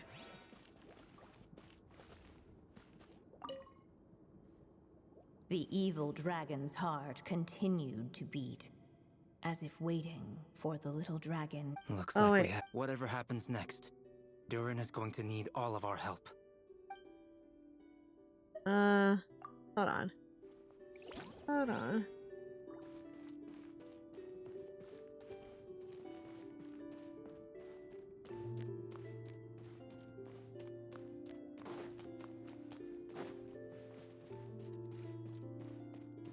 There's a baby Durin! There you are. Oh, hello there. Hey, it's Mini Durin again! What are you doing holed up in here? I was worried I'd scare everyone off, so I've been hiding out here all this time. Just like before? You must be really nervous, huh? I guess I am a little nervous, but I'm also excited. I'm gonna get to stop the evil dragon and even become a human. It's all thanks to that clay man. He's the one who talked me into it. And once I'm a human, I'll be able to make loads of friends and do tons of important things. Aww. You'll make lots of friends, that's for sure. And go on many unforgettable adventures. I'm so glad to hear it. The only thing is, the clay man said becoming human isn't gonna be easy. So I'm feeling a little anxious too. He's right about that. Even if you manage to become a human, there will always be tougher challenges on the road ahead. Really? But even so, your friends will be there to help you. Yep. Oh? Then I'm not afraid. Funny, isn't it? After talking to you, I'm not afraid anymore either. So, are you ready now? Aw. Yep, I'm ready to become a human. A human? What the clay figure found was none other than the evil dragon's heart itself. Though the creature had perished long ago, its heart was still there, pulsing away and growing warmer with every beat. And the clay alchemist knew what it meant. That the evil dragon would return one day, just as the prophecy had foretold. Yet, guided by his mother's wisdom, he foresaw another fate. If only the alchemist could bestow this heart upon the little dragon, he might be reborn in the evil dragon's stead. Only then would the evil dragon's heart grow still, and the little one inherit its tale. At last, the little dragon accepted the evil dragon's heart, and a new life came into being. The evil dragon's heart beat in his chest, and the little dragon's soul guided him forward. Thus did the prophecy hold true, even as fate had been rewritten. And so was the little dragon born anew.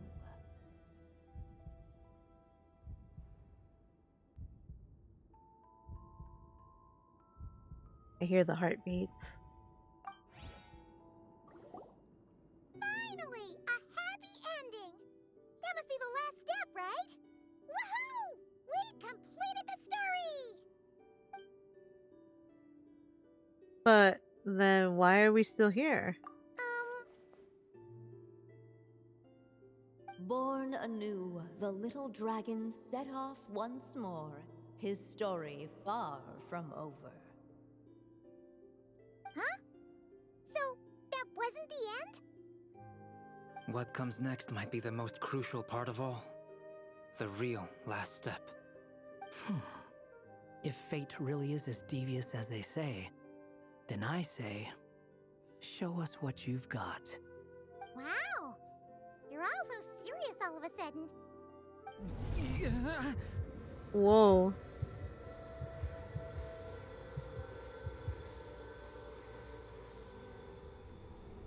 Durin, are you alright?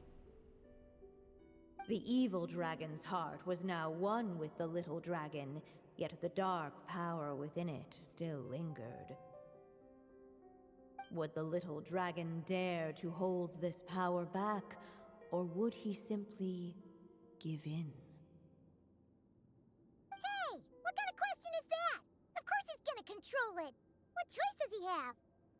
Time is running out. So, would the little dragon dare to hold this power back, or would he simply give in? What's up with the narrator?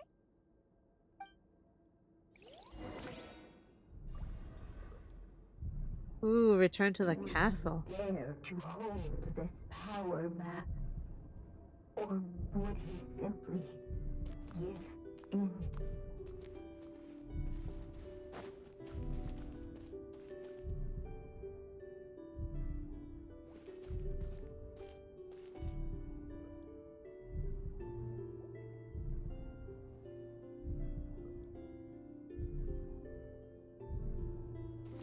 Alright, do we give in?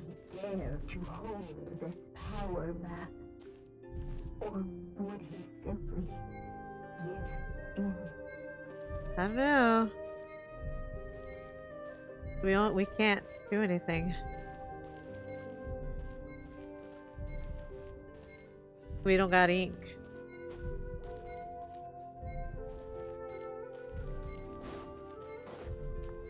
I don't know what to do. The prophecy is destined to come true. The little dragon was at an impasse, and the dark power within him surged like a tide.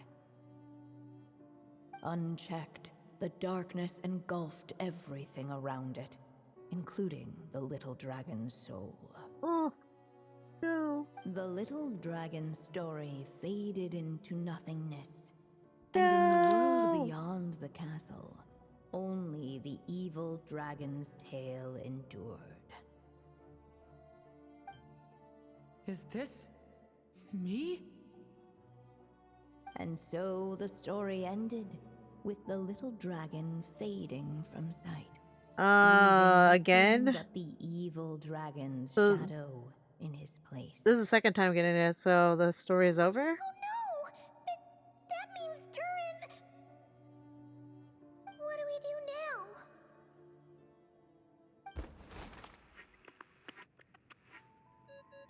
We're calling Alice. Ring-a-dingy. Looks like you've discovered another possible ending. Do not lose hope. You just need to keep searching, for there are possibilities that only you can bring to life.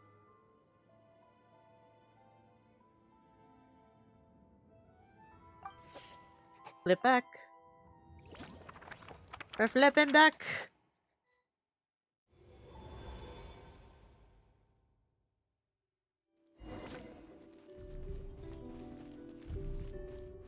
Would he dare to hold this power map? Or would he simply give? The little dragon and his companions blank. Blank again. Huh? What's going on? Are we running out of ink? Once the ink runs out, is that the end of the story? I had a feeling this would happen. What's happening to the others? Now that the story's ink was spent, all that lay ahead were blank pages. Calling Alice again.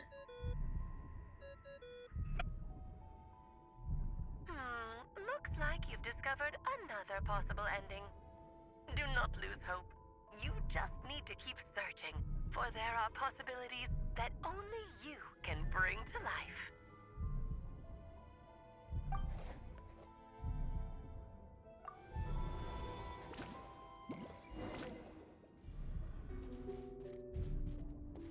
Would he dare to hold this power map? Or would he simply give in? Oh, we gotta go return. Returning to the castle. You seem like you're torn about something. I just never thought crossing over into a new world would create so much trouble. All I wanted was to make some friends. I'm starting to think I kind of miss being in Simulanka.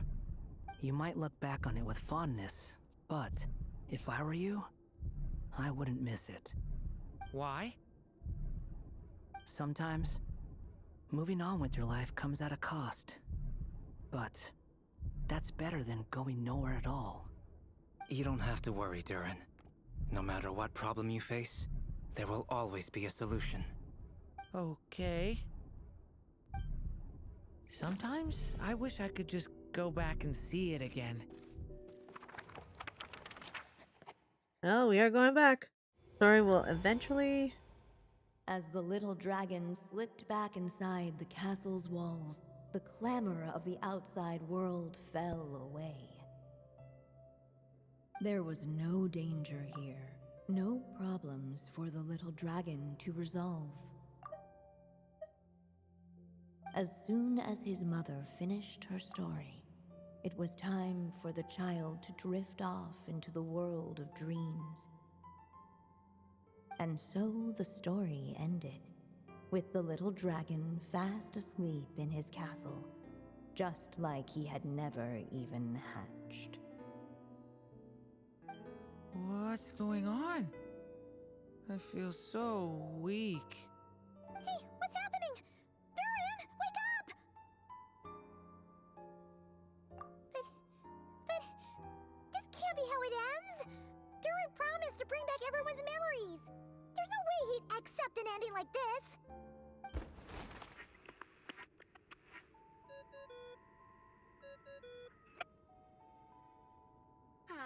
Looks like you've discovered another possible ending.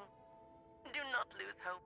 You just need to keep searching, for there are possibilities Another ending. that only you can bring to life. There are no possibilities. I'm looking.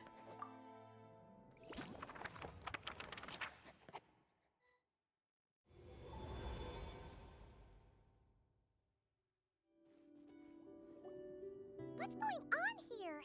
Why isn't the story letting Durin just suppress the abyssal power? Right? It keeps getting stuck.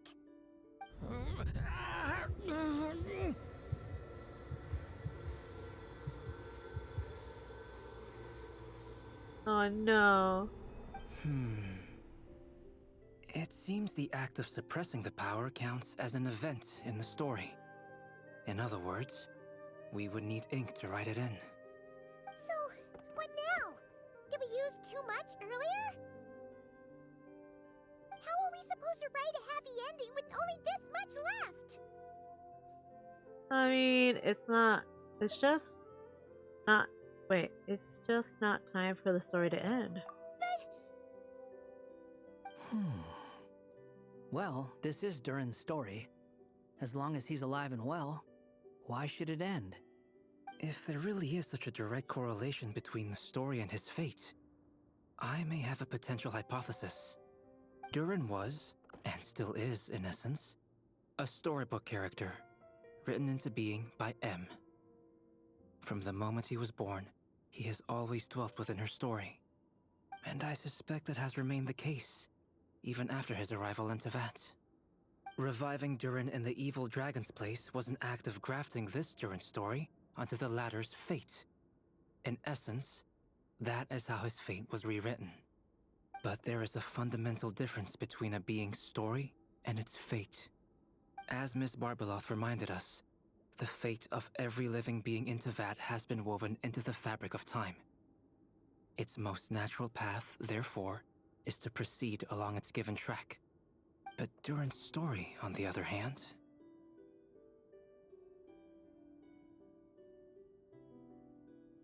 Oh, needs an author to continue writing it. As Durin's connection to this world wore thin, not only have people started to forget him, he started to lose control of the abyssal power within. That makes sense. In other words, his story can't continue. Because the author's ink is drying up. That's what it seems like to me. It would seem the little dragon had made a group of fine friends indeed. Save it. The question is, are you here to help him, or stand in his way? This is as far as the story can go. What path will you choose?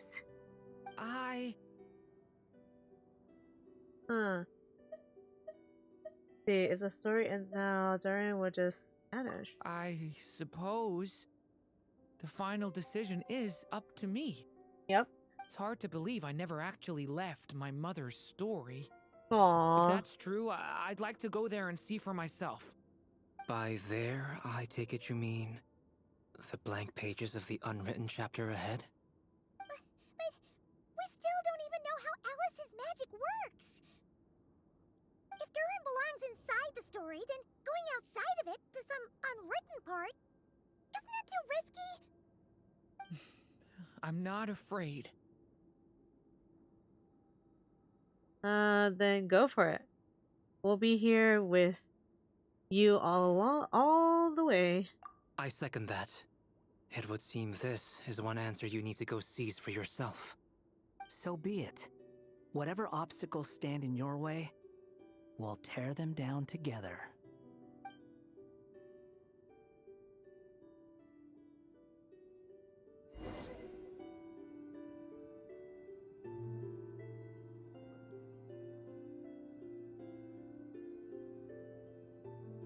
Well, let's see where we go.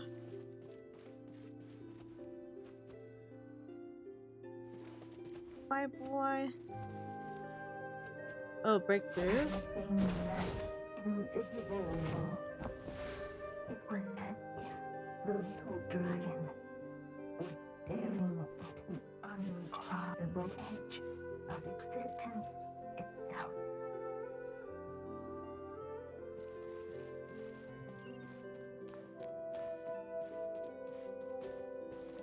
How would I break this? Oh, would I do the attack? All of a sudden, it began to fracture, as if struck by some transcendent will.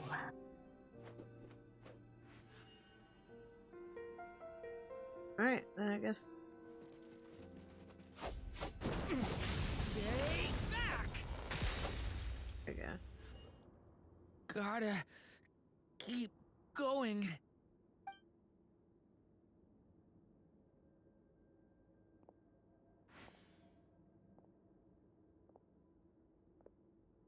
Oh.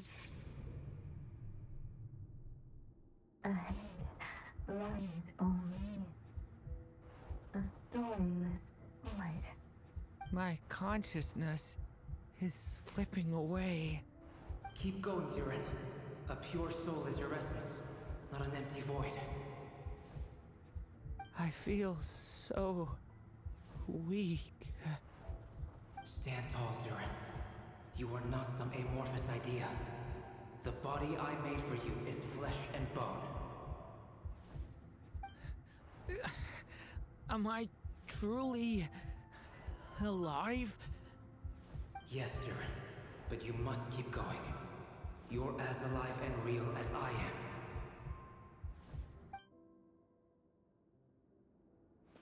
I can't feel a connection. You're not alone in this world, Durin. At the very least, you have me. I can't remember anything. Who am I? Your name is Durin, and there are many who still remember it. My name is Durin. You're taking too long. Come on, Durin, run! In this world, fate waits for no one. Wait! Where am I meant to go? What am I supposed to do? Go make your wish come true, Durin. My wish?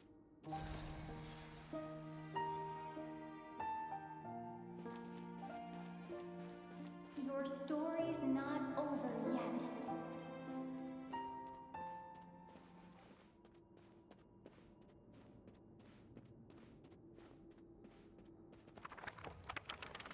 Your story's not over yet? Uh-oh. Silence, huh? Have you nothing to say about my proposal? Let me get this straight. You want to graft your story onto this unfinished thread of fate, and in doing so, not only rewrite that fate, but allow the story to live on.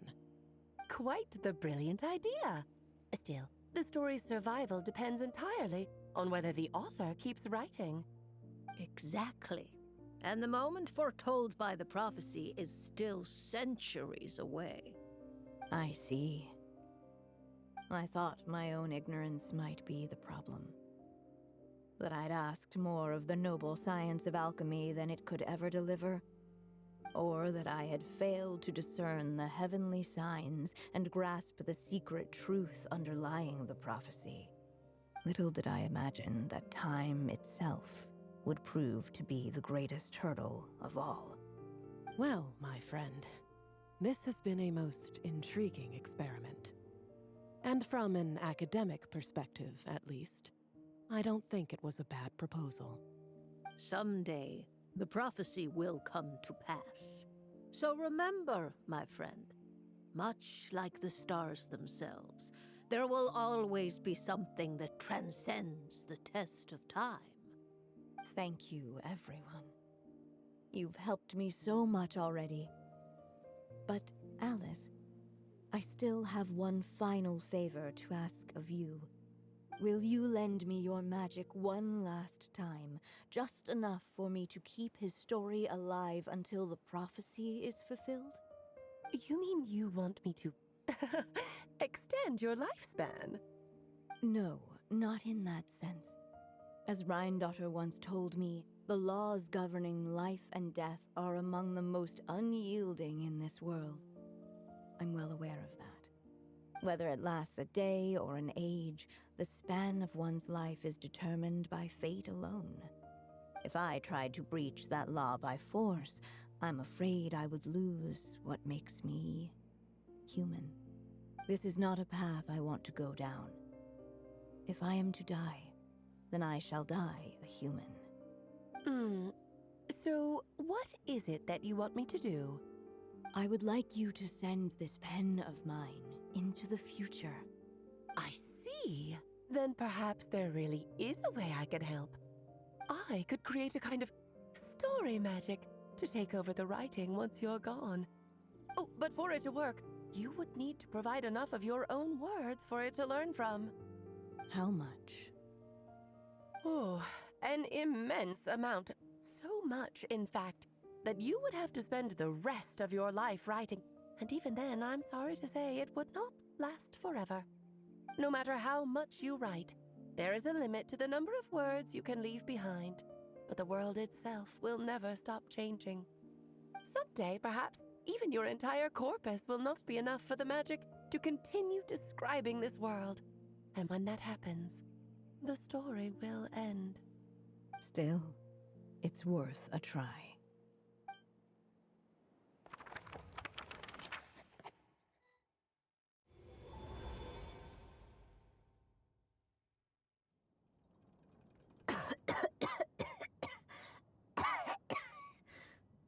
Oh, my dear Anya. Even after all this time, you're still... Look at you. You should be enjoying your old age in peace and quiet, especially now that things are finally returning to normal after that terrible calamity. Once he leaves Simulanka, things will only get more complicated. If his story is to continue, there needs to be more material for the magic to draw upon. I'll just have to skip over some of the less important details. Anya, why do you insist on sending him out of the storybook world? Why must he face his fate in Tivat? Why not just let him remain within the story? With my magic, even fate's curse could be undone and he could live happily ever after. I suppose. In fairy tales, all it takes is a heartfelt wish. And even a wooden puppet can turn himself into a real boy and live happily ever after. That's just how fairy tales end, isn't it? But have you ever wondered what happens to the main character after the ever after? Tell me, Alice, in your eyes, what would be a writer's greatest regret? To leave a story without an ending. Not a bad answer. It's true, many writers come to consider that their greatest regret. But I see things differently. My greatest regret is that every story I write has to come to an end in the first place. Anya. No matter how brilliantly a character shines, the moment their story ends, their potential is lost forever. For them, the story itself becomes an inescapable fate. But what if, instead, I could place my pen in their hand and let them continue the story themselves?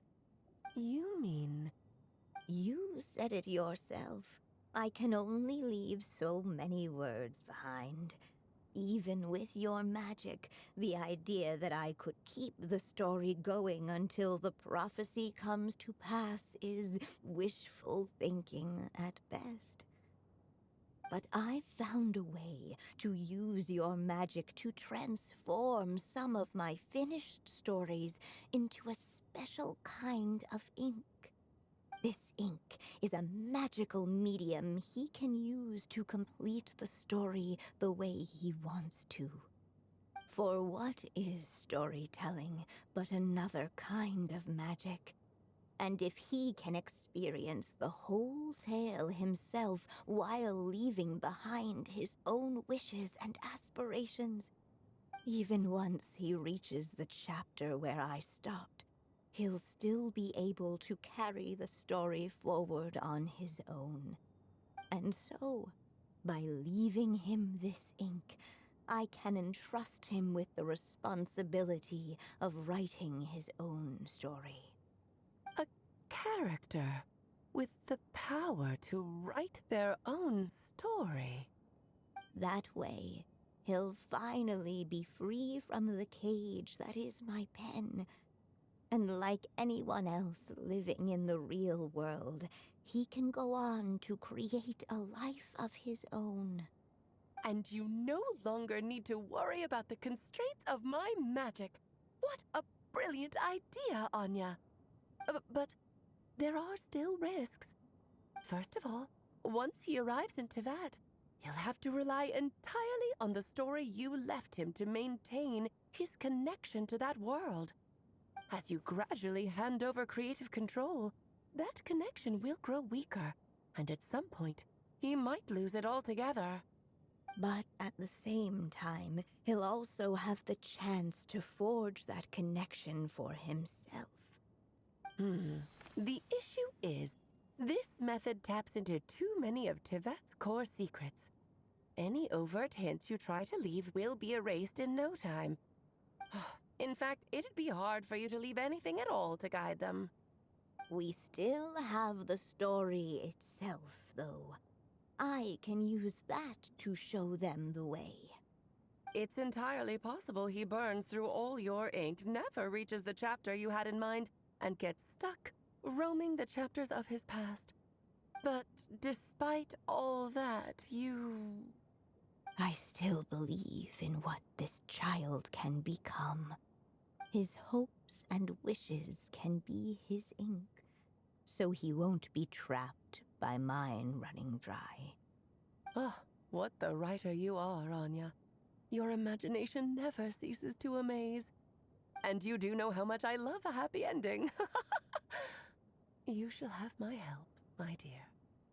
Thank you, my friend. Well then, my child, do you understand what you must do? Yes, I think I do. It's my turn to keep this story alive. Then what's holding you back? We need ink! What will become of you after I take up this pen? I will fade away. There will no longer be a reason for me to go on existing.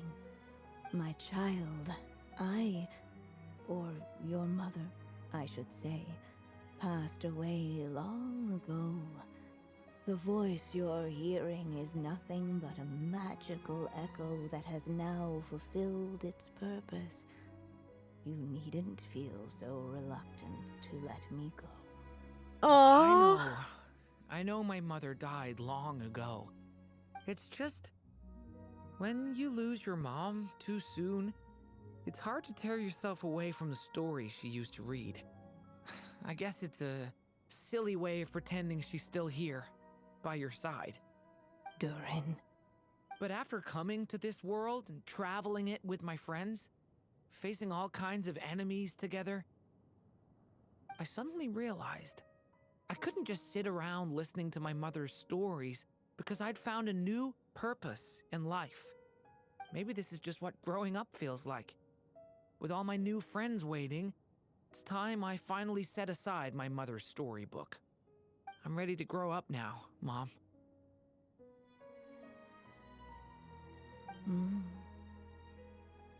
Then take this.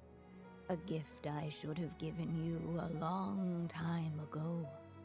You've witnessed this story from the very beginning. Made your wishes, offered your blessings, and even wrote your choices into its pages. From here on out, this pen is yours. Now I ask of you, the other pillar of this story, as both its reader and its witness, will you turn the page so the next chapter can begin? We're gonna be there. We're gonna be turn the page. Turn the page. Oh, I'm such a baby. So you turn the page so the next chapter can begin. Fate. Suddenly and without warning, the powers of darkness struck. The question was, could the little dragon prevail? Alas, it was here that the story witch's tale had to end. But Durin's tale, on the other hand, had only just begun. Stepping into his mother's memories, he picked up her pen. And so the story that was ending began anew. He had made up his mind to challenge the fate that barred the way ahead.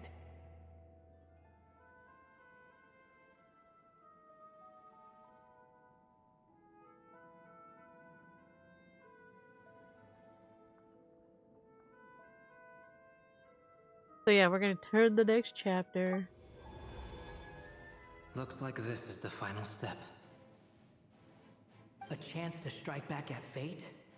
Now that's not something that comes knocking every day.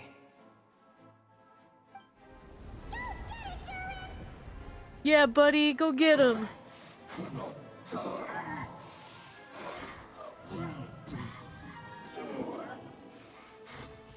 Oh, the music.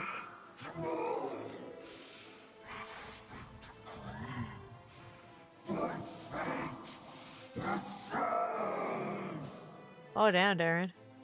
No, that fate no longer defines me. In the end, only my story shall endure.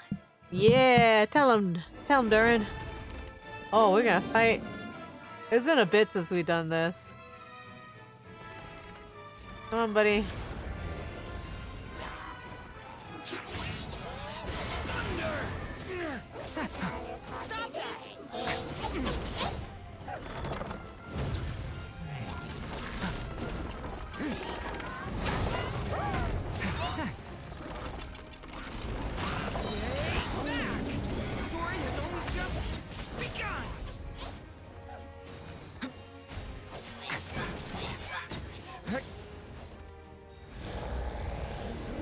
No dodging this one.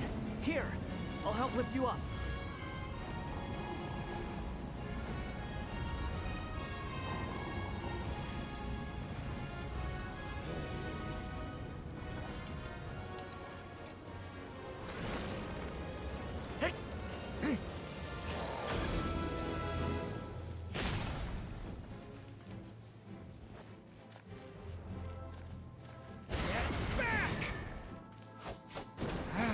What are we supposed to do with this? Only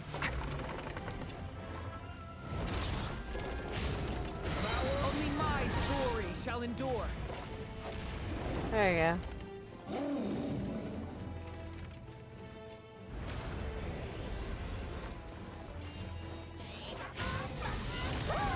That's a turning point in space. Observe. Ooh.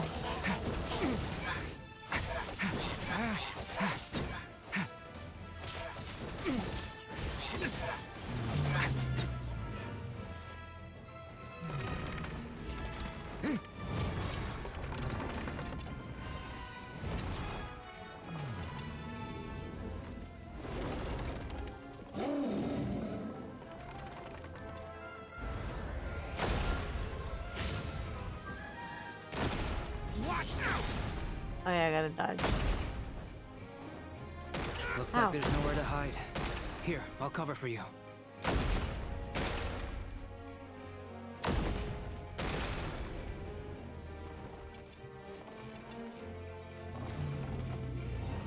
Don't die, Durin. This time, the light prevails. Yeah. Thank you, Mom. Aww.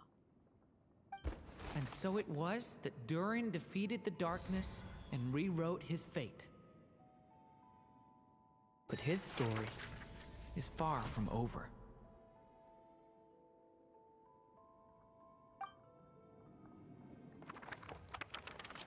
But his story is far from over. It is.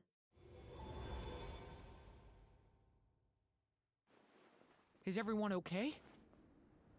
Yes. Fine, thanks. And hey, We all saw how you fought back there. That was awesome! Oh, is that a new outfit?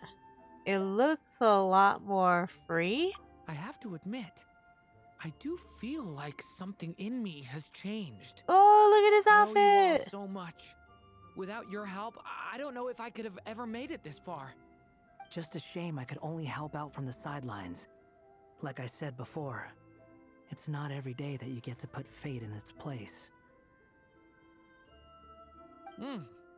Well, I'm sure you'll hear it someday. Hear what? The chance to strike back at fate knocking at your door. Yeah, maybe someday. Allow me to just check one thing.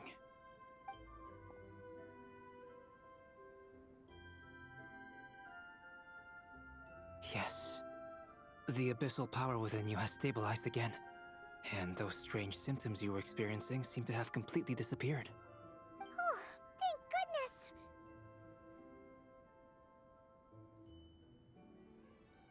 Hey, we did it. We did it, y'all. I wonder what it means, though.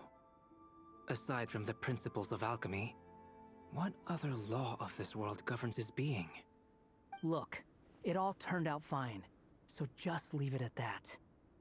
Now that this one's out of danger, it's time for me to get out of here. You're leaving so soon?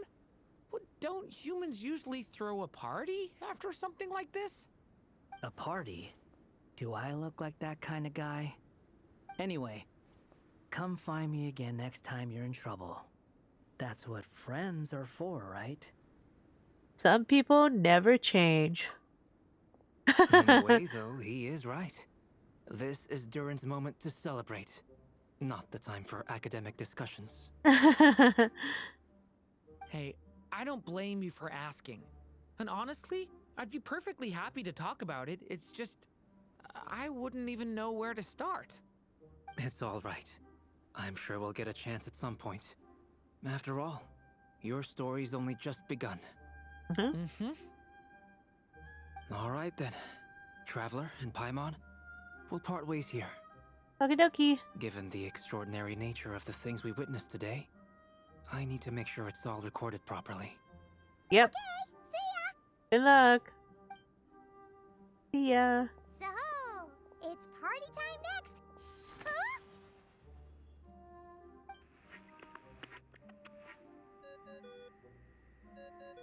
Congratulations on completing your mission. Now then, as per our agreement, it's about time you returned that book. She must have known the moment we finished. Just like she said she would. Yeah. I've heard dressing appropriately is a must for socializing. Look at his outfit! Ah! It's so cute! He's a baby! Look at that outfit. Toward the distant horizon. And with those 5 in real life days, you get this outfit. That's pretty awesome. Love his wings, right? It's so cute. I was really happy that I saved for him because I was like, I really like Little Durin and the story and stuff. And I'm like, I really need him. And now they made a skin for him. Oh, looks so good. Now we're going back to the tea party.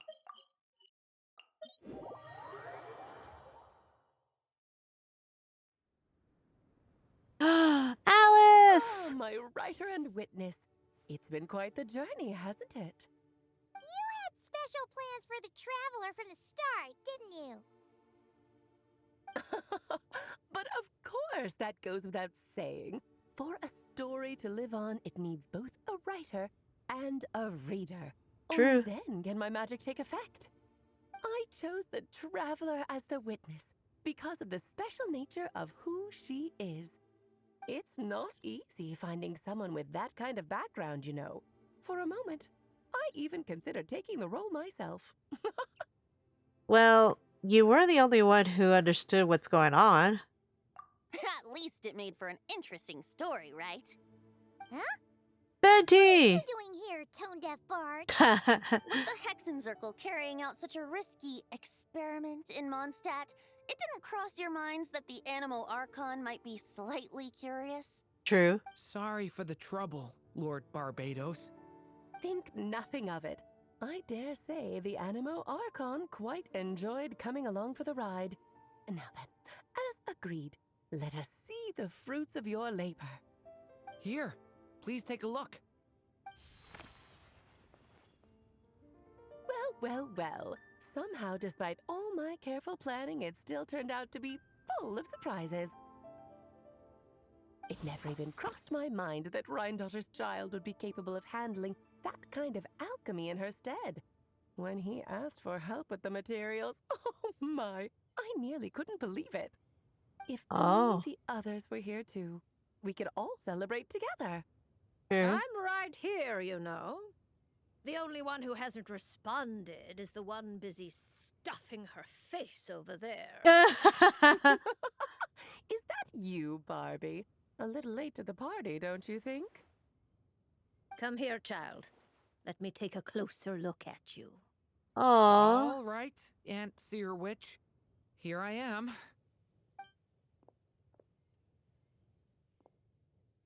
Just as I thought. This child's fate does not appear among the stars. Anya has accomplished what almost no one before her could. What does that mean? Child, all you need to know is that you're very lucky indeed. Oh. So, what does that mean? Will I win my 50-50s now after him? The teacup fell silent. Perhaps the mage's thoughts were already drifted elsewhere. Just like how she was in the story, huh? True. Tell me, little Durin, what will you do next? I, for one, cannot wait to see how your story unfolds.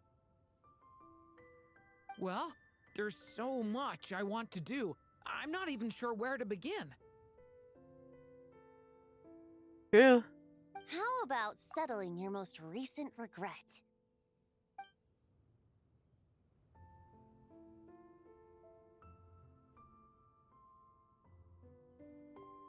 Not so fast, tone-deaf bard. What exactly did you just tell Durin to do? To make a long overdue wish come true. Thank you once again, Alice.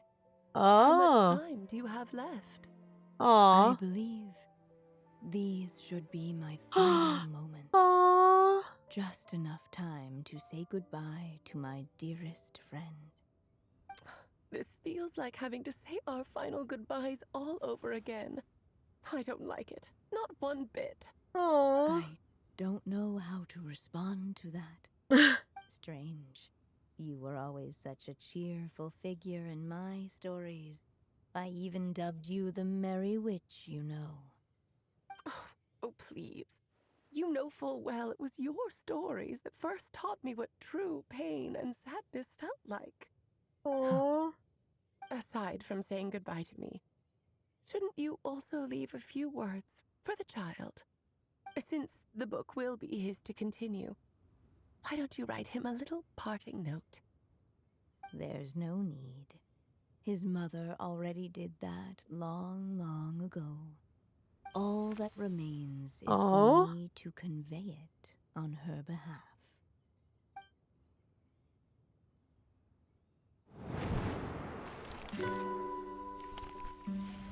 My child, these may be the last words I get to leave you.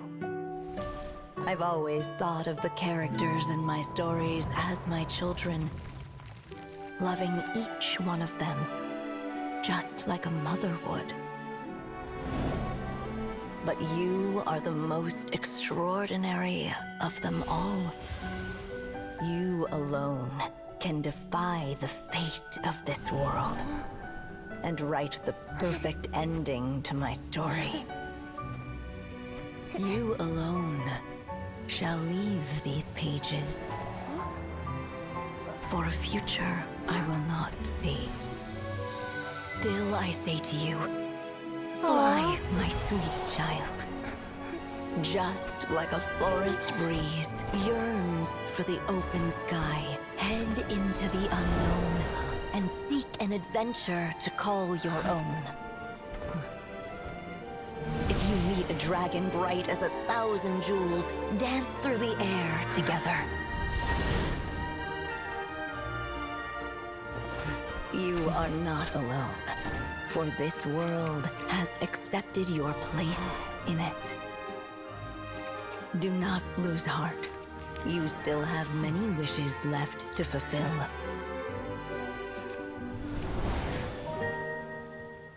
A long tale awaits you, my love. Let songs and flowers be the ink that fills its pages. Take my pen and use it to continue your story.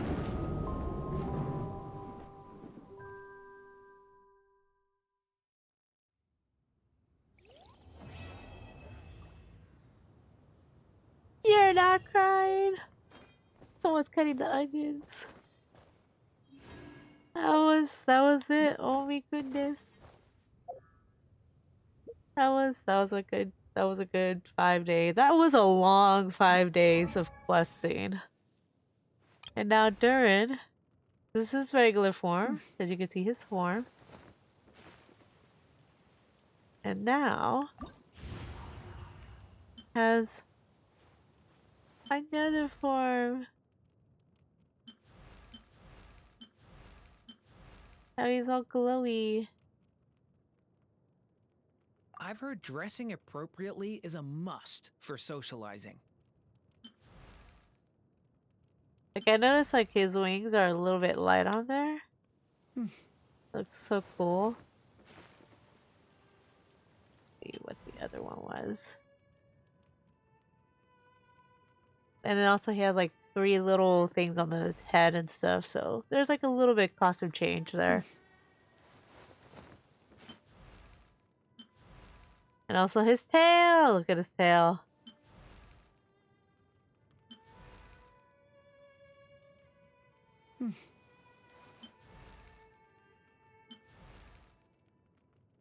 Like his little... Yeah, everything looks a little bit pronounced.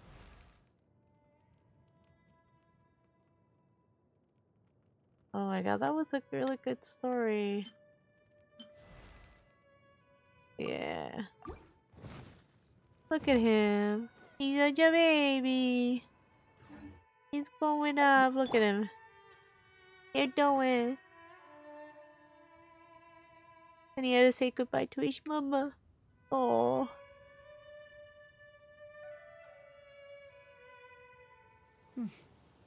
That was a good story. Oh. There's Alice. Hold on, we need to talk to Alice. Hi, Alice. Oh, look at her. She's cutie. There you go. Your very own copy of the book. We wouldn't want one of the story's key witnesses to leave empty-handed now, would we? Aww. Of course, this copy isn't magical in the same way, but rest assured, all the twists and turns are still there. Aww. Well, that was it for... If I could sit here. That was it. Yay! I hope everybody enjoyed the Durin Quest. Yippee! So thank you everybody for tuning in. That was really fun. And I hope everybody enjoys this video. Make sure you like, share, and subscribe. We would appreciate it. And I'll see you again next time. Take care. Bye bye. Bye bye bye bye.